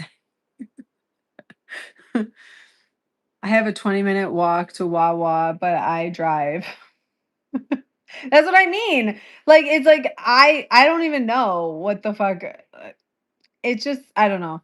It's hard. I think that, like, this is a conversation that, like, I really love. I love to see the research that comes out about it. I love to see the health aspect. Y'all know that, like, the health aspect of a lot of things, like, I really, really love. I love talking about these subjects. I think that they're really interesting. I think that it's nice to bounce things off because, like, when I have a book, it's up there. It's the Blue Zone book, and the way that they eat in Japan and the way that they eat in Sardinia and the way that they eat in was it Costa Rica? I can't think. But the way they eat in these blue zones were all different. But the one thing that they had in common was one, community, and two, they walked. They were active. They were still doing things. You have people that are 90 years old riding horses and still fucking rustling cattle and shit, like, and it's because they're active, they're moving. My I call him my fourth child. His grandfather, who's his guardian, he is in his 80s and he still works full time.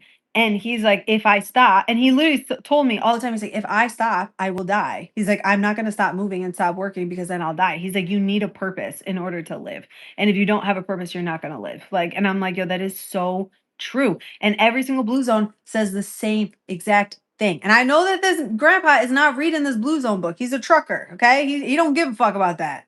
He wants some cheeseburgers and french fries. But his thing is like, I need to move. I need to move my body. You know? See, my foot made the sound again. I walk when I play Red Dead Redemption, really. If it's above 65 degrees, it's too hot for me to walk anywhere.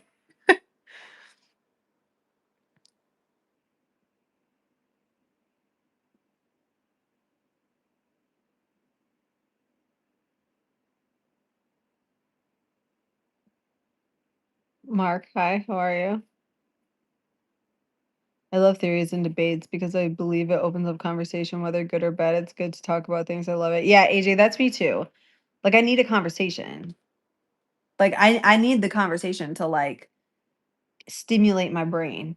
Because the thing is, like, I do a lot of research on my own of, like, health research and, like, and I think a lot of it, one, for myself because I have health anxiety. Two, I have health anxiety. So I know a lot of people probably know, maybe you guys do know, maybe you don't, but my grandfather was like my father. Okay. He raised me and he was my dad. Like, I considered him like my dad. And when I was 9 months pregnant with Noah, he died. And it was super traumatic. I got the phone call and then me and Brian rushed me over to the house and I laid with his dead body on the floor, begging him to come back for hours. Okay. It was very traumatic. The feral screams that I screamed from the bottom of my soul. I hope that I never have to scream those screams again. Um, and that situation completely rewired my brain, like, and how it works. That was when my health anxiety started. That was when, um, my shit. That was when my health anxiety started. That was when I started really getting into working out and moving my body and watching what was being put into my body and everything else. Like, I was very, very into it to the point where, like, I had debilitating anxiety and it was horrible for a long time. It was like a double-edged sword where I was so healthy, but then at the same time, I was so scared and riddled with anxiety that it was killing me from, like, stress. And then I felt like I got to a point where it was a balancing act, and I was pretty good at it, where I could balance a healthy lifestyle and then living. And then I kind of just, like, after 2020, I kind of gave up because I was like, oh my gosh, like, it's so overwhelming. Like, the whole world is so overwhelming. I can't do it, blah, blah, blah. And I feel like I'm always learning and I'm always trying to learn the new research and the new studies that come out about, modern medicine or food or this or how they live here or how they live there or whatever the case is. And I feel like I know quite a fucking bit, but I'm always up for learning. And I find that when I talk with other people about these type of subjects, I like to learn. Like, if your grandmother is 98, I would love to know what she does on a daily basis. And it could be smoking 3 packs of cigarettes a day and drinking Coke. all day, and she don't eat nothing. And it's just good genetics. Or it could be like my uncle who is in his 80s and gets up at 4 a.m. and goes to the gym and does a workout every single day and is active and has a purpose and still goes to work and still does this and still does that. So it's like there's different things that drive you as a human to be able to live longer. And I feel like a lot of people don't start paying attention to those until they're in their 40s, until they're older. And the one thing that I always like drill into my kid's head is you have to be healthy. Like that is number one. You only have one body. You only have one body, like you have to take care of it. So all these type of conversations, like I love them because they just feed my brain and I love it. I love it. Your description page of your channel says you bought and live in a castle. So I asked you respectively, are you in the United States? Well, that doesn't sound like you respectfully asked me because I feel like now you're demanding me to answer, and I'm kind of hard headed. Yes, I live in the United States.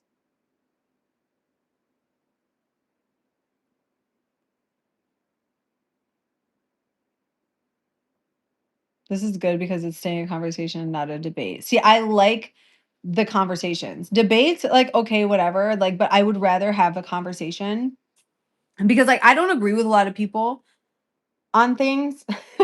I feel like I have my opinion, but like I feel like as I'm getting older, I'm like you can have your opinion and I can have mine and like I don't need to debate you on it. Like I could sit here and tell you, like somebody could sit here and tell me, do you see that fucking hair? That's weird. Um someone could sit here and tell me something wild, right? This family can be a pit bull. Careful how you word. Literally my point of what I'm trying to prove. Like I have a very spicy personality, but as I'm getting older, I feel like I don't always have to react. Where is you castle? I thought you were a doctor. I don't think doctors type like that.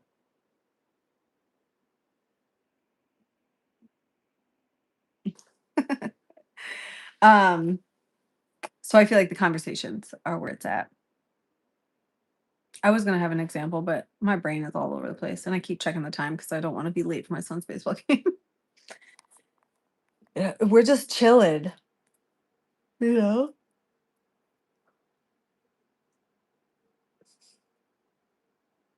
Brain stimulation. No, seriously. Oh, I do too because I've had health issues for 14 years now. All is good, but I'm very aware of my body and health. Yeah, same. Like between my PCOS and I've had a couple other like health issues, especially like, when I had to go for the colon cancer stuff and like all that other stuff, like I am hyper aware of my body. So when something does change, I'm very on top of it. And I feel like it scares me because I know so many people that like don't really notice when things are off. And I'm like, bro, I get a new freckle and I fucking notice. Like I literally am like so hyper focused on shit because I'm so scared. Like I'm like so scared. Like it gets debilitating sometimes. Like I will have straight up like panic attacks.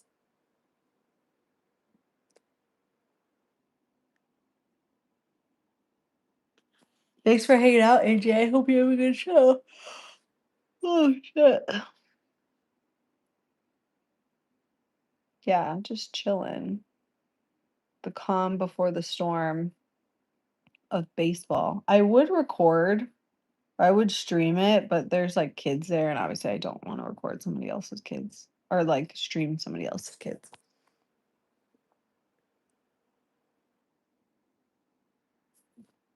I think I did it that one time, but I think that was over the summer. And there wasn't people like there.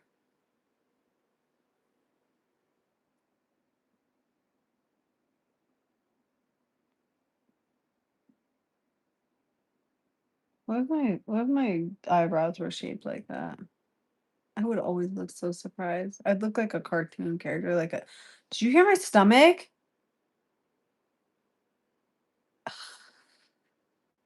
My stomach literally just growled so fucking loud.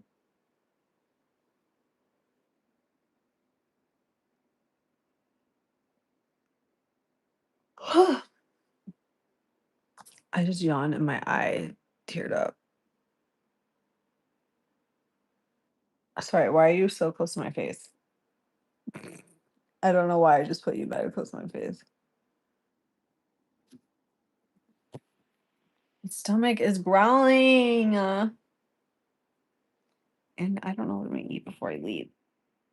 I worked out today and then I worked out not yesterday, but the day before. I'm trying to find balance in working out because I feel like I just go so hard that I don't let my body recover. And I'm trying to do like every other day.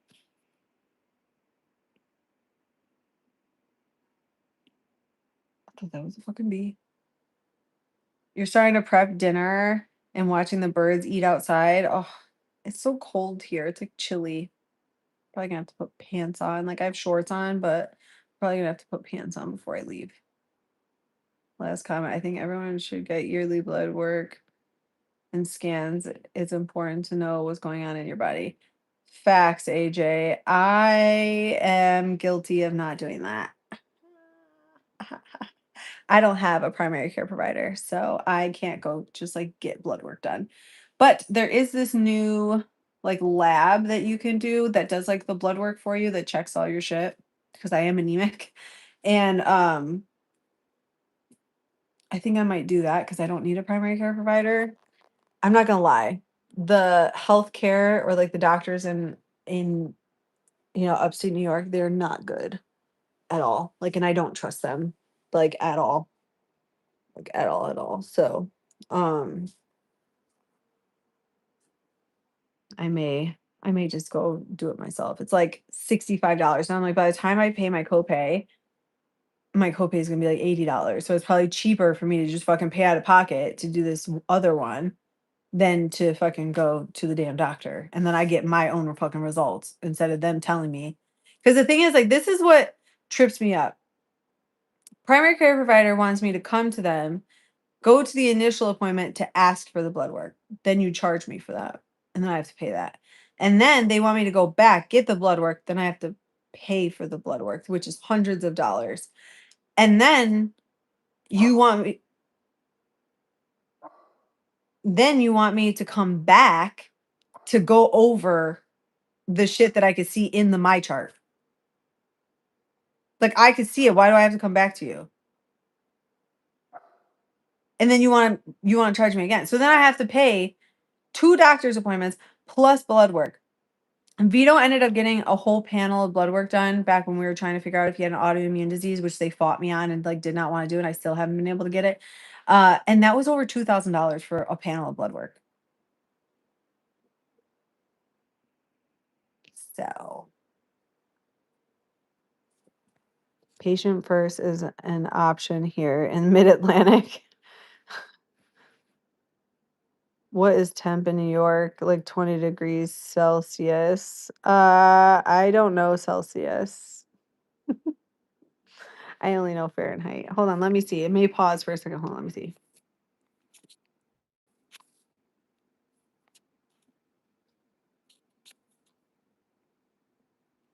It is 54 degrees Fahrenheit. So convert that into Celsius. I don't know.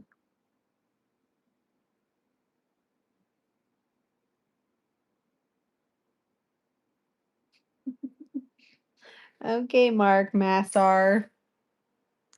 This woman is definitely out to lunch and probably just plain and simple full of crap. I'm literally laying in my bed. If I was out to lunch and laying in my bed, that'd be wild.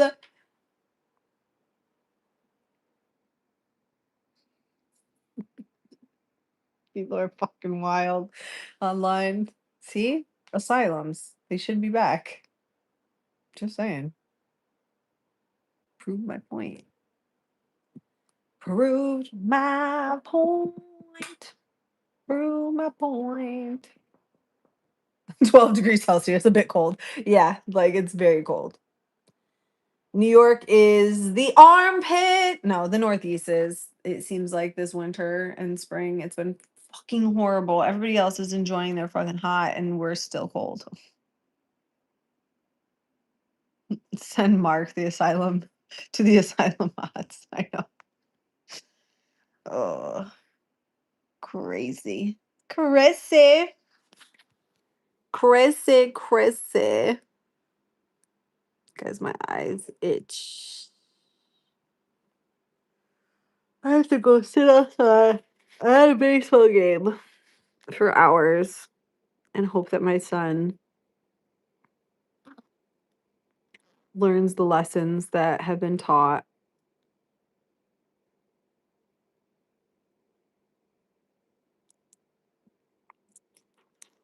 I think he'll be okay.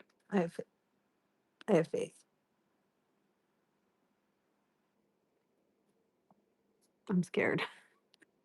I get so much anxiety for my kids, like it's crazy.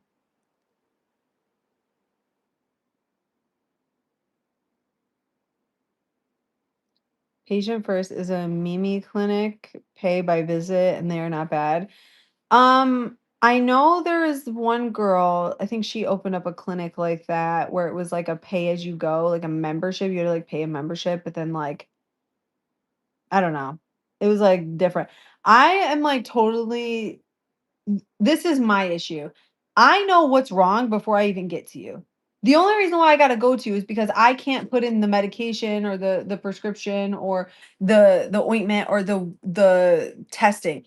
I can't put that in. You have to put that in as a doctor. That's the only reason why I'm coming to you. But I come to you, but I already know what it was wrong. You know what I'm saying? Saw the new football World Cup start in America in like a week. I'm scared about that. There's too many diseases going around. Ebola, Hanavirus. Like, stay out. Stay home. What do you mean? And then like all of the people that are talking about the World Cup and they're like, yeah, we're gonna come to the United States and we're just gonna walk. You're gonna walk in New Jersey? I think it was New Jersey. You're gonna walk in New Jersey across like the freeway? I can't wait to see that. Because they were like talking shit about like America and like being too expensive for driving or something like that. Like, and they were like, oh yeah, we're gonna walk. And I was like, I cannot wait to see this. You can't walk. Like it's not physically possible. Like it is not, and you think they're gonna stop for you? Honey, they don't even stop for other cars. Like, they just smash into them. Bobby, hi, how are you?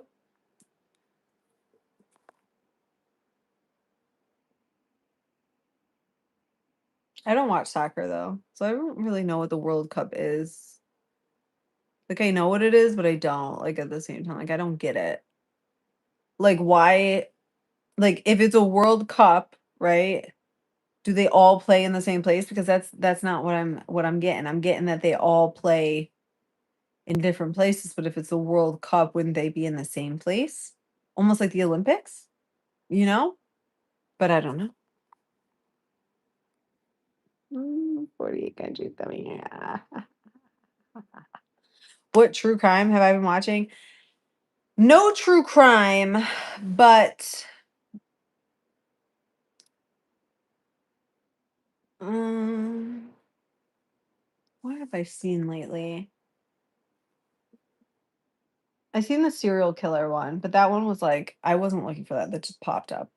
And I was like, oh shit, I never heard about that serial killer, but you don't really hear about him because of whatever. But I know that there's like a lot of riffraff going around about that girl that killed the two boys in the car and how she only did the Netflix documentary so that she could try and get an appeal or whatever. And the thing is, like, she's a psychopath, like a literal psychopath. So it's not gonna happen. But Mexico and America, huh.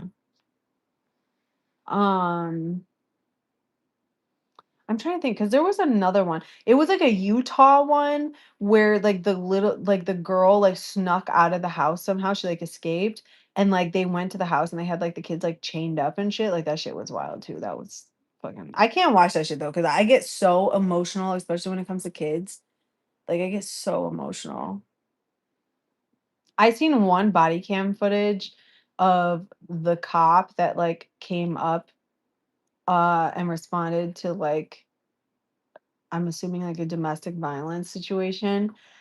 And the woman was like shot in the head, like on the ground, and she was like still alive and shit. And like you could like hear her. And it was horrible. Like I can't watch that shit. It gives me anxiety.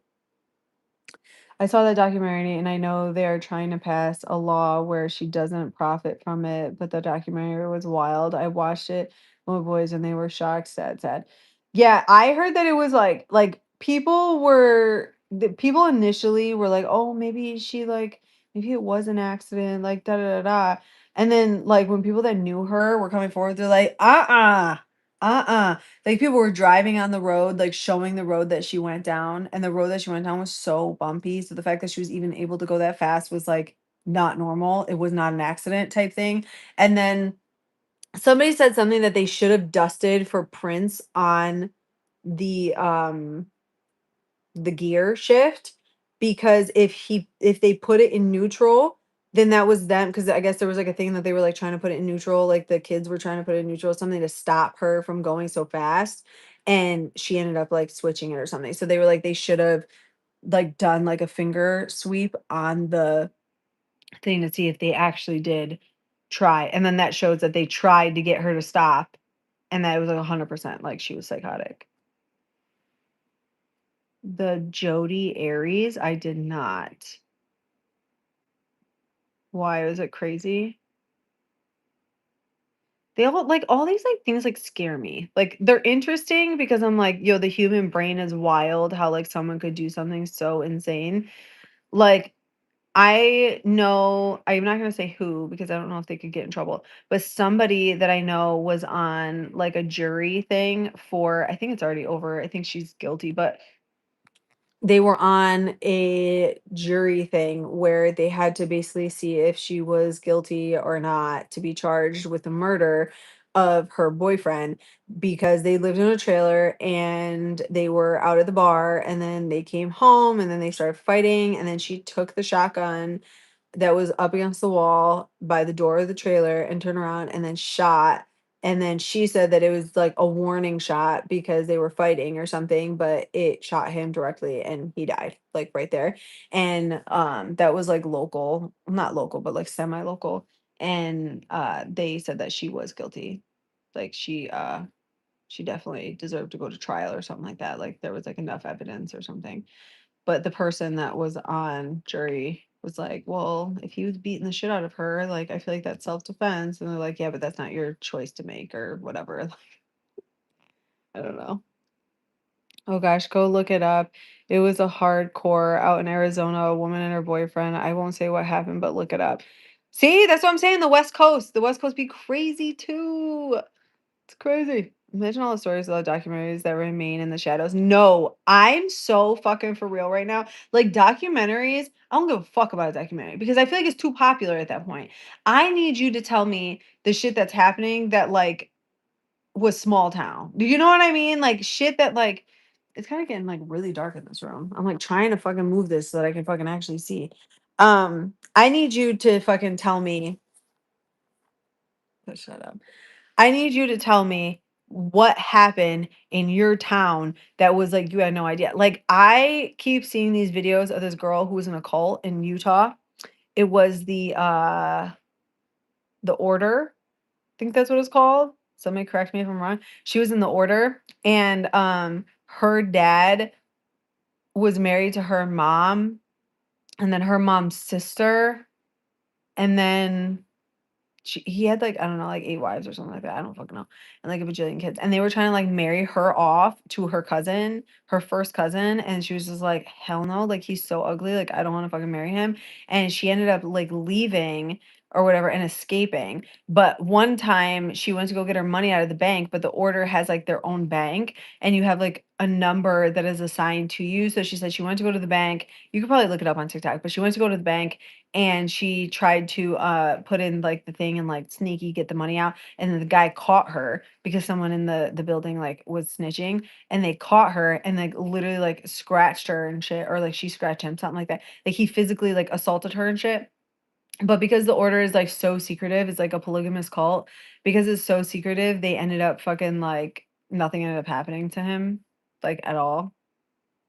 That was crazy. And she like got out of it though somehow. I guess she ended up getting her money some way and then got out.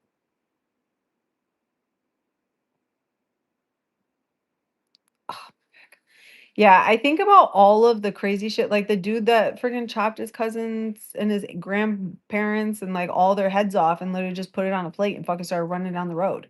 That happened here. You know, like what the fuck? Like crazy shit. Or like one that one that is kind of creepy to me and I'm curious is it was like a dentist and his wife that just happened recently and they were shot in their house with like their kids in the house or whatever and ended up being the fucking ex-husband. That shit was wild to me. That shit was wild. Asha, what do you mean what?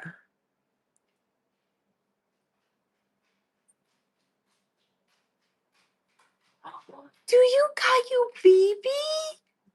Oh my goodness, can I see you baby? Oh, can I see your baby? Winston, can I see you, baby? Come here, T. Come here, Winston.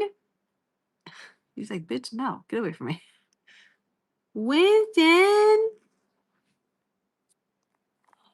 can I see? Come here. Come here. Come here.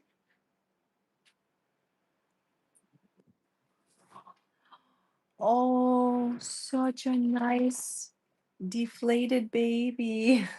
Ew, it stinks. Oh, it stinks so bad. He ate like the body, like he chewed a hole and like ate all the stuff.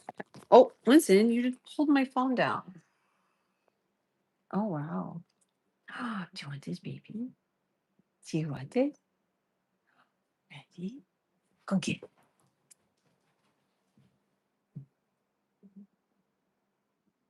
He gutted the shit out of it. He really did too.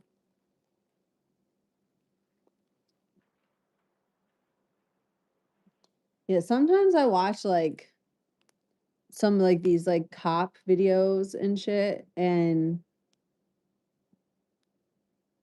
it's scary. It's scary. Like some of the cop things where like they're like trying to like detain someone and the person is like freaking the fuck out and like reaching for their thing. I'm like, no, no. It's like a fucking horror movie. And I'm like, I can't imagine the cop in that situation because like they're trying to fight them to like not get their weapon. And like you're just sitting there in a camera on their vest. You're like, oh my God, oh my God, oh my God, oh my God, oh my God. And like imagine it being happening to you. Do you know? I don't know. It's crazy to me.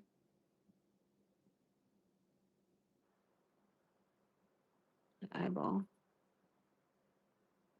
I saw this one cop body cam where two cops got ambushed and shot. Yeah, like it happens like so much. It's like really scary, actually. Here's a few channels that pull police records slash interviews, deep dive style. My brother is an officer and he was on code blue after blue. What about blue going after this kid and the kid bit the fuck out of him? Really? What the fuck? When crime spikes in a town, their property values take a dive. If you don't report all the crimes and make money out of town, maybe worth wild world we live in. I've learned my lesson with stuffed animals. Now, there's a worry about getting the shit knocked out of my knee. with this tire. No, I dead ass. Like that's why like he whips the shit and he had one that was like a rope. Oh my god, the amount of times he whipped me with that rope. And it pisses me off. Like I'm like, why would you whip me with it? Like, what the fuck? It's very frustrating. So I've learned my lesson. I only stick to like the little that's supposed to be a indestructible toy, and he somehow got through it. He got through like the indestructible part of it. So yeah, I this is random, but there's like a bunch of correctional facilities in New York that have gotten like really fucked up over the last like year and a half, 2 years because they keep killing inmates like in multiple facilities, and that shit like came to light. And it was crazy because like one of the COs that was working one of the nights that one of this happened, he was there when it was happening. He heard commotion and they were like beating the shit out of the guy. And like he stepped into the hallway, I guess, and was just like, what the hell is going on? And then they were just like, turn off your camera, turn off your camera. And he was like, no, I'm not turning off my camera. And they got like mad at him or whatever. And they all ended up getting fired. Every single person in that building, even though he had nothing to do with it, he didn't know what was even happening because he has to stay in his own section and they stay in their section and shit. And he just stepped out in the hallway because he thought something was happening in the hallway, and it wasn't. It was happening like down the hall or whatever. And he wasn't even supposed to be in that building that night. And that man lost his entire pension. He lost his job, like everything, as well as everybody else. And I know that I think one of them pleaded guilty to manslaughter or something like that.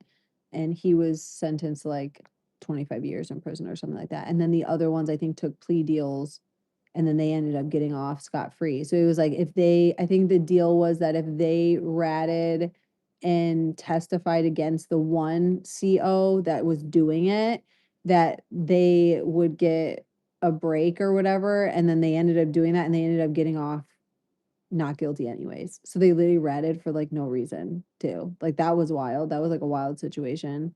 Um yeah, that was crazy.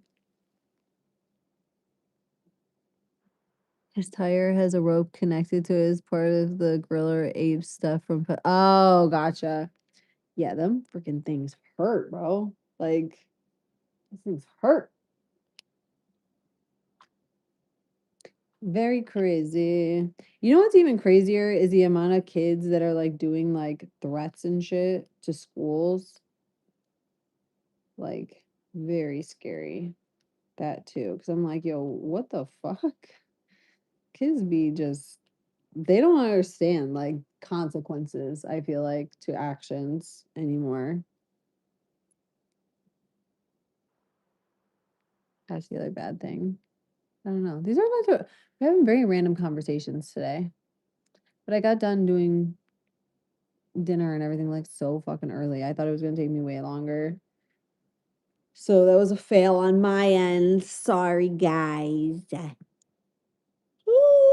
Oh shit. I need to get my ass up and moving and grooving so I can go to this game. But I am tired. AJ, welcome to the family. Thank you for becoming a member.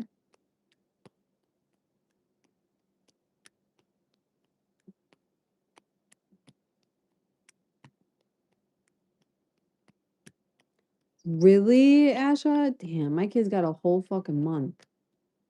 They're not out until almost July.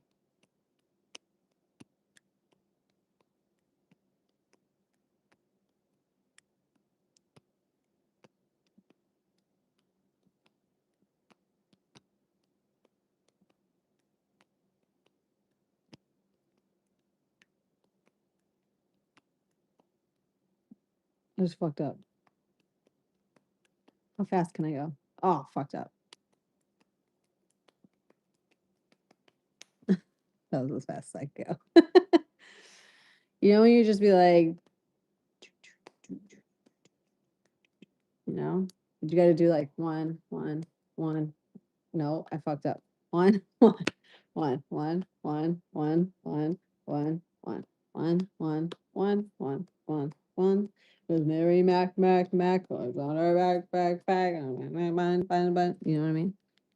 Time to start looking for that ass a job too. She had an interview at Arby's the other day. Really? Did she get it or do you not know yet? Baseball game in cold weather. Yeah, it's not going to be fun. But I'm not going to lie, I kind of like the cold weather compared to the hot because I feel like when you're being like beaten down in like the heat, it's like miserable too. So I don't know. You're going to join. I like your conversations and content. Thank you, AJ.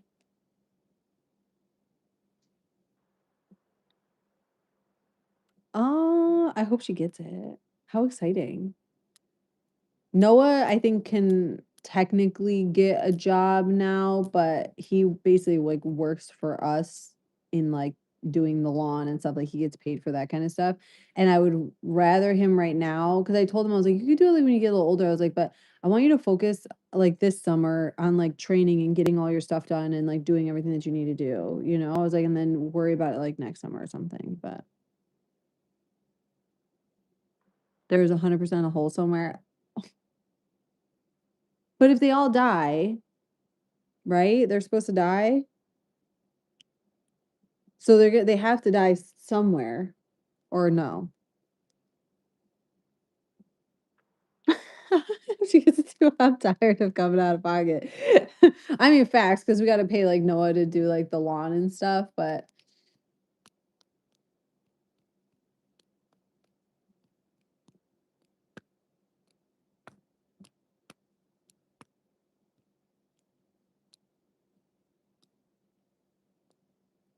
means there's still a place for newbies to get back in and make a new hive. No, no, I know that. I'm just mean like those bees, like they'll die, right? Like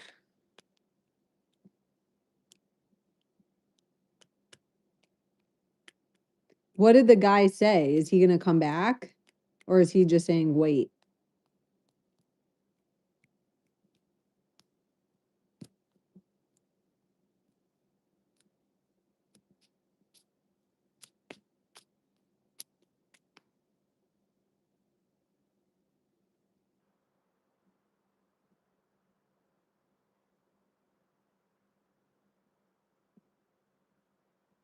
Brian said in a chat you guys met in middle school.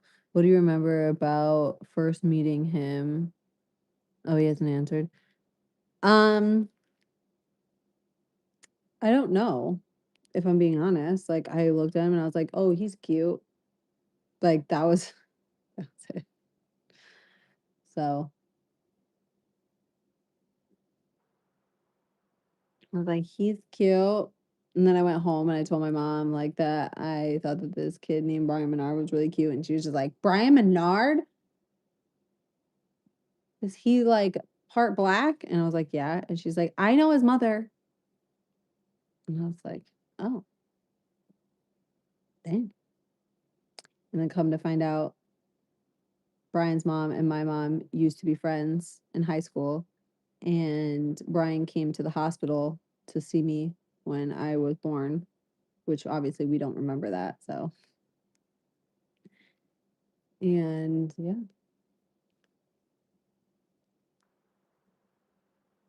I gotta fucking figure out what I'm wearing. It's cold. It's 50 something degrees outside.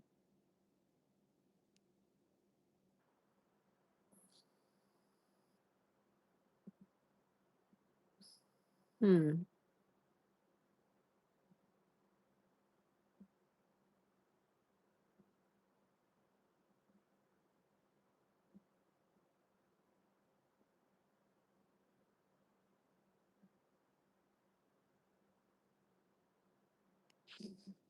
When I met my girlfriend, I thought she was crazy because she kept singing Eminem to me really loudly. She sounds like a catch. That is what I hate about cold weather. So much clothes you have to put on. Yeah. I mean, I love my fur coats. I have a whole fur coat collection, but it is very I think it's hard when you're sitting outside for a while because like if the sun comes out, what if I get hot? Then I got to pack like multiple things. You know what I mean? Like I don't know. But I would rather kind of like I don't know if I would rather be cold, but like being cold isn't like the worst to me because you could put on layers. Being hot though, you could only take so much off before you're like still hot. You know what I mean? Like I don't know. But you can like keep adding layers to get warmer. But I also would really like to just live in Florida, so or at least like part-time live in Florida, you know, like go be able to go down there when you want to get away from like the cold, which I feel like is every New Yorker. Like literally, I think every New Yorker over the age of 40 has some place down in Florida they go every year.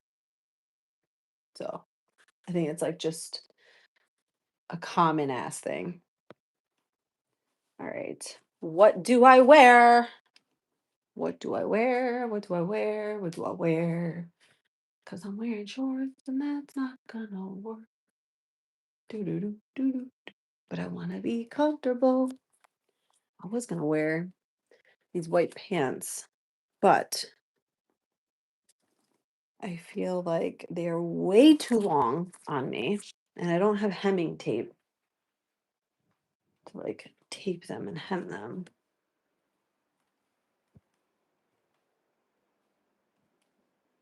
Yeah, that's what I mean. Then you're like sweaty and it's like miserable. So it's like I feel like being hot is good if you have like a way to cool yourself off. But if you have no way to cool yourself off, like baseball, like you're just sitting outside in the heat for hours, it's miserable. Like absolutely fucking miserable. All right. I still don't know what pants I'm gonna wear. I might just wear the shirt though. The sweater. I was gonna change the sweater, but I think we're just gonna go with this. And then I'll just bring a blanket with me. And then I just gotta figure out pants. Huh, Winston? I just want to be comfy though. Winston, busy. He make me Winston. Hello.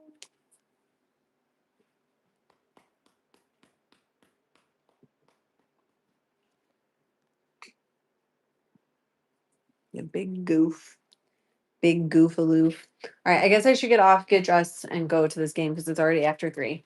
So thank you for hanging out with me and doing absolutely not a damn thing. So I'm never productive when I'm on stream.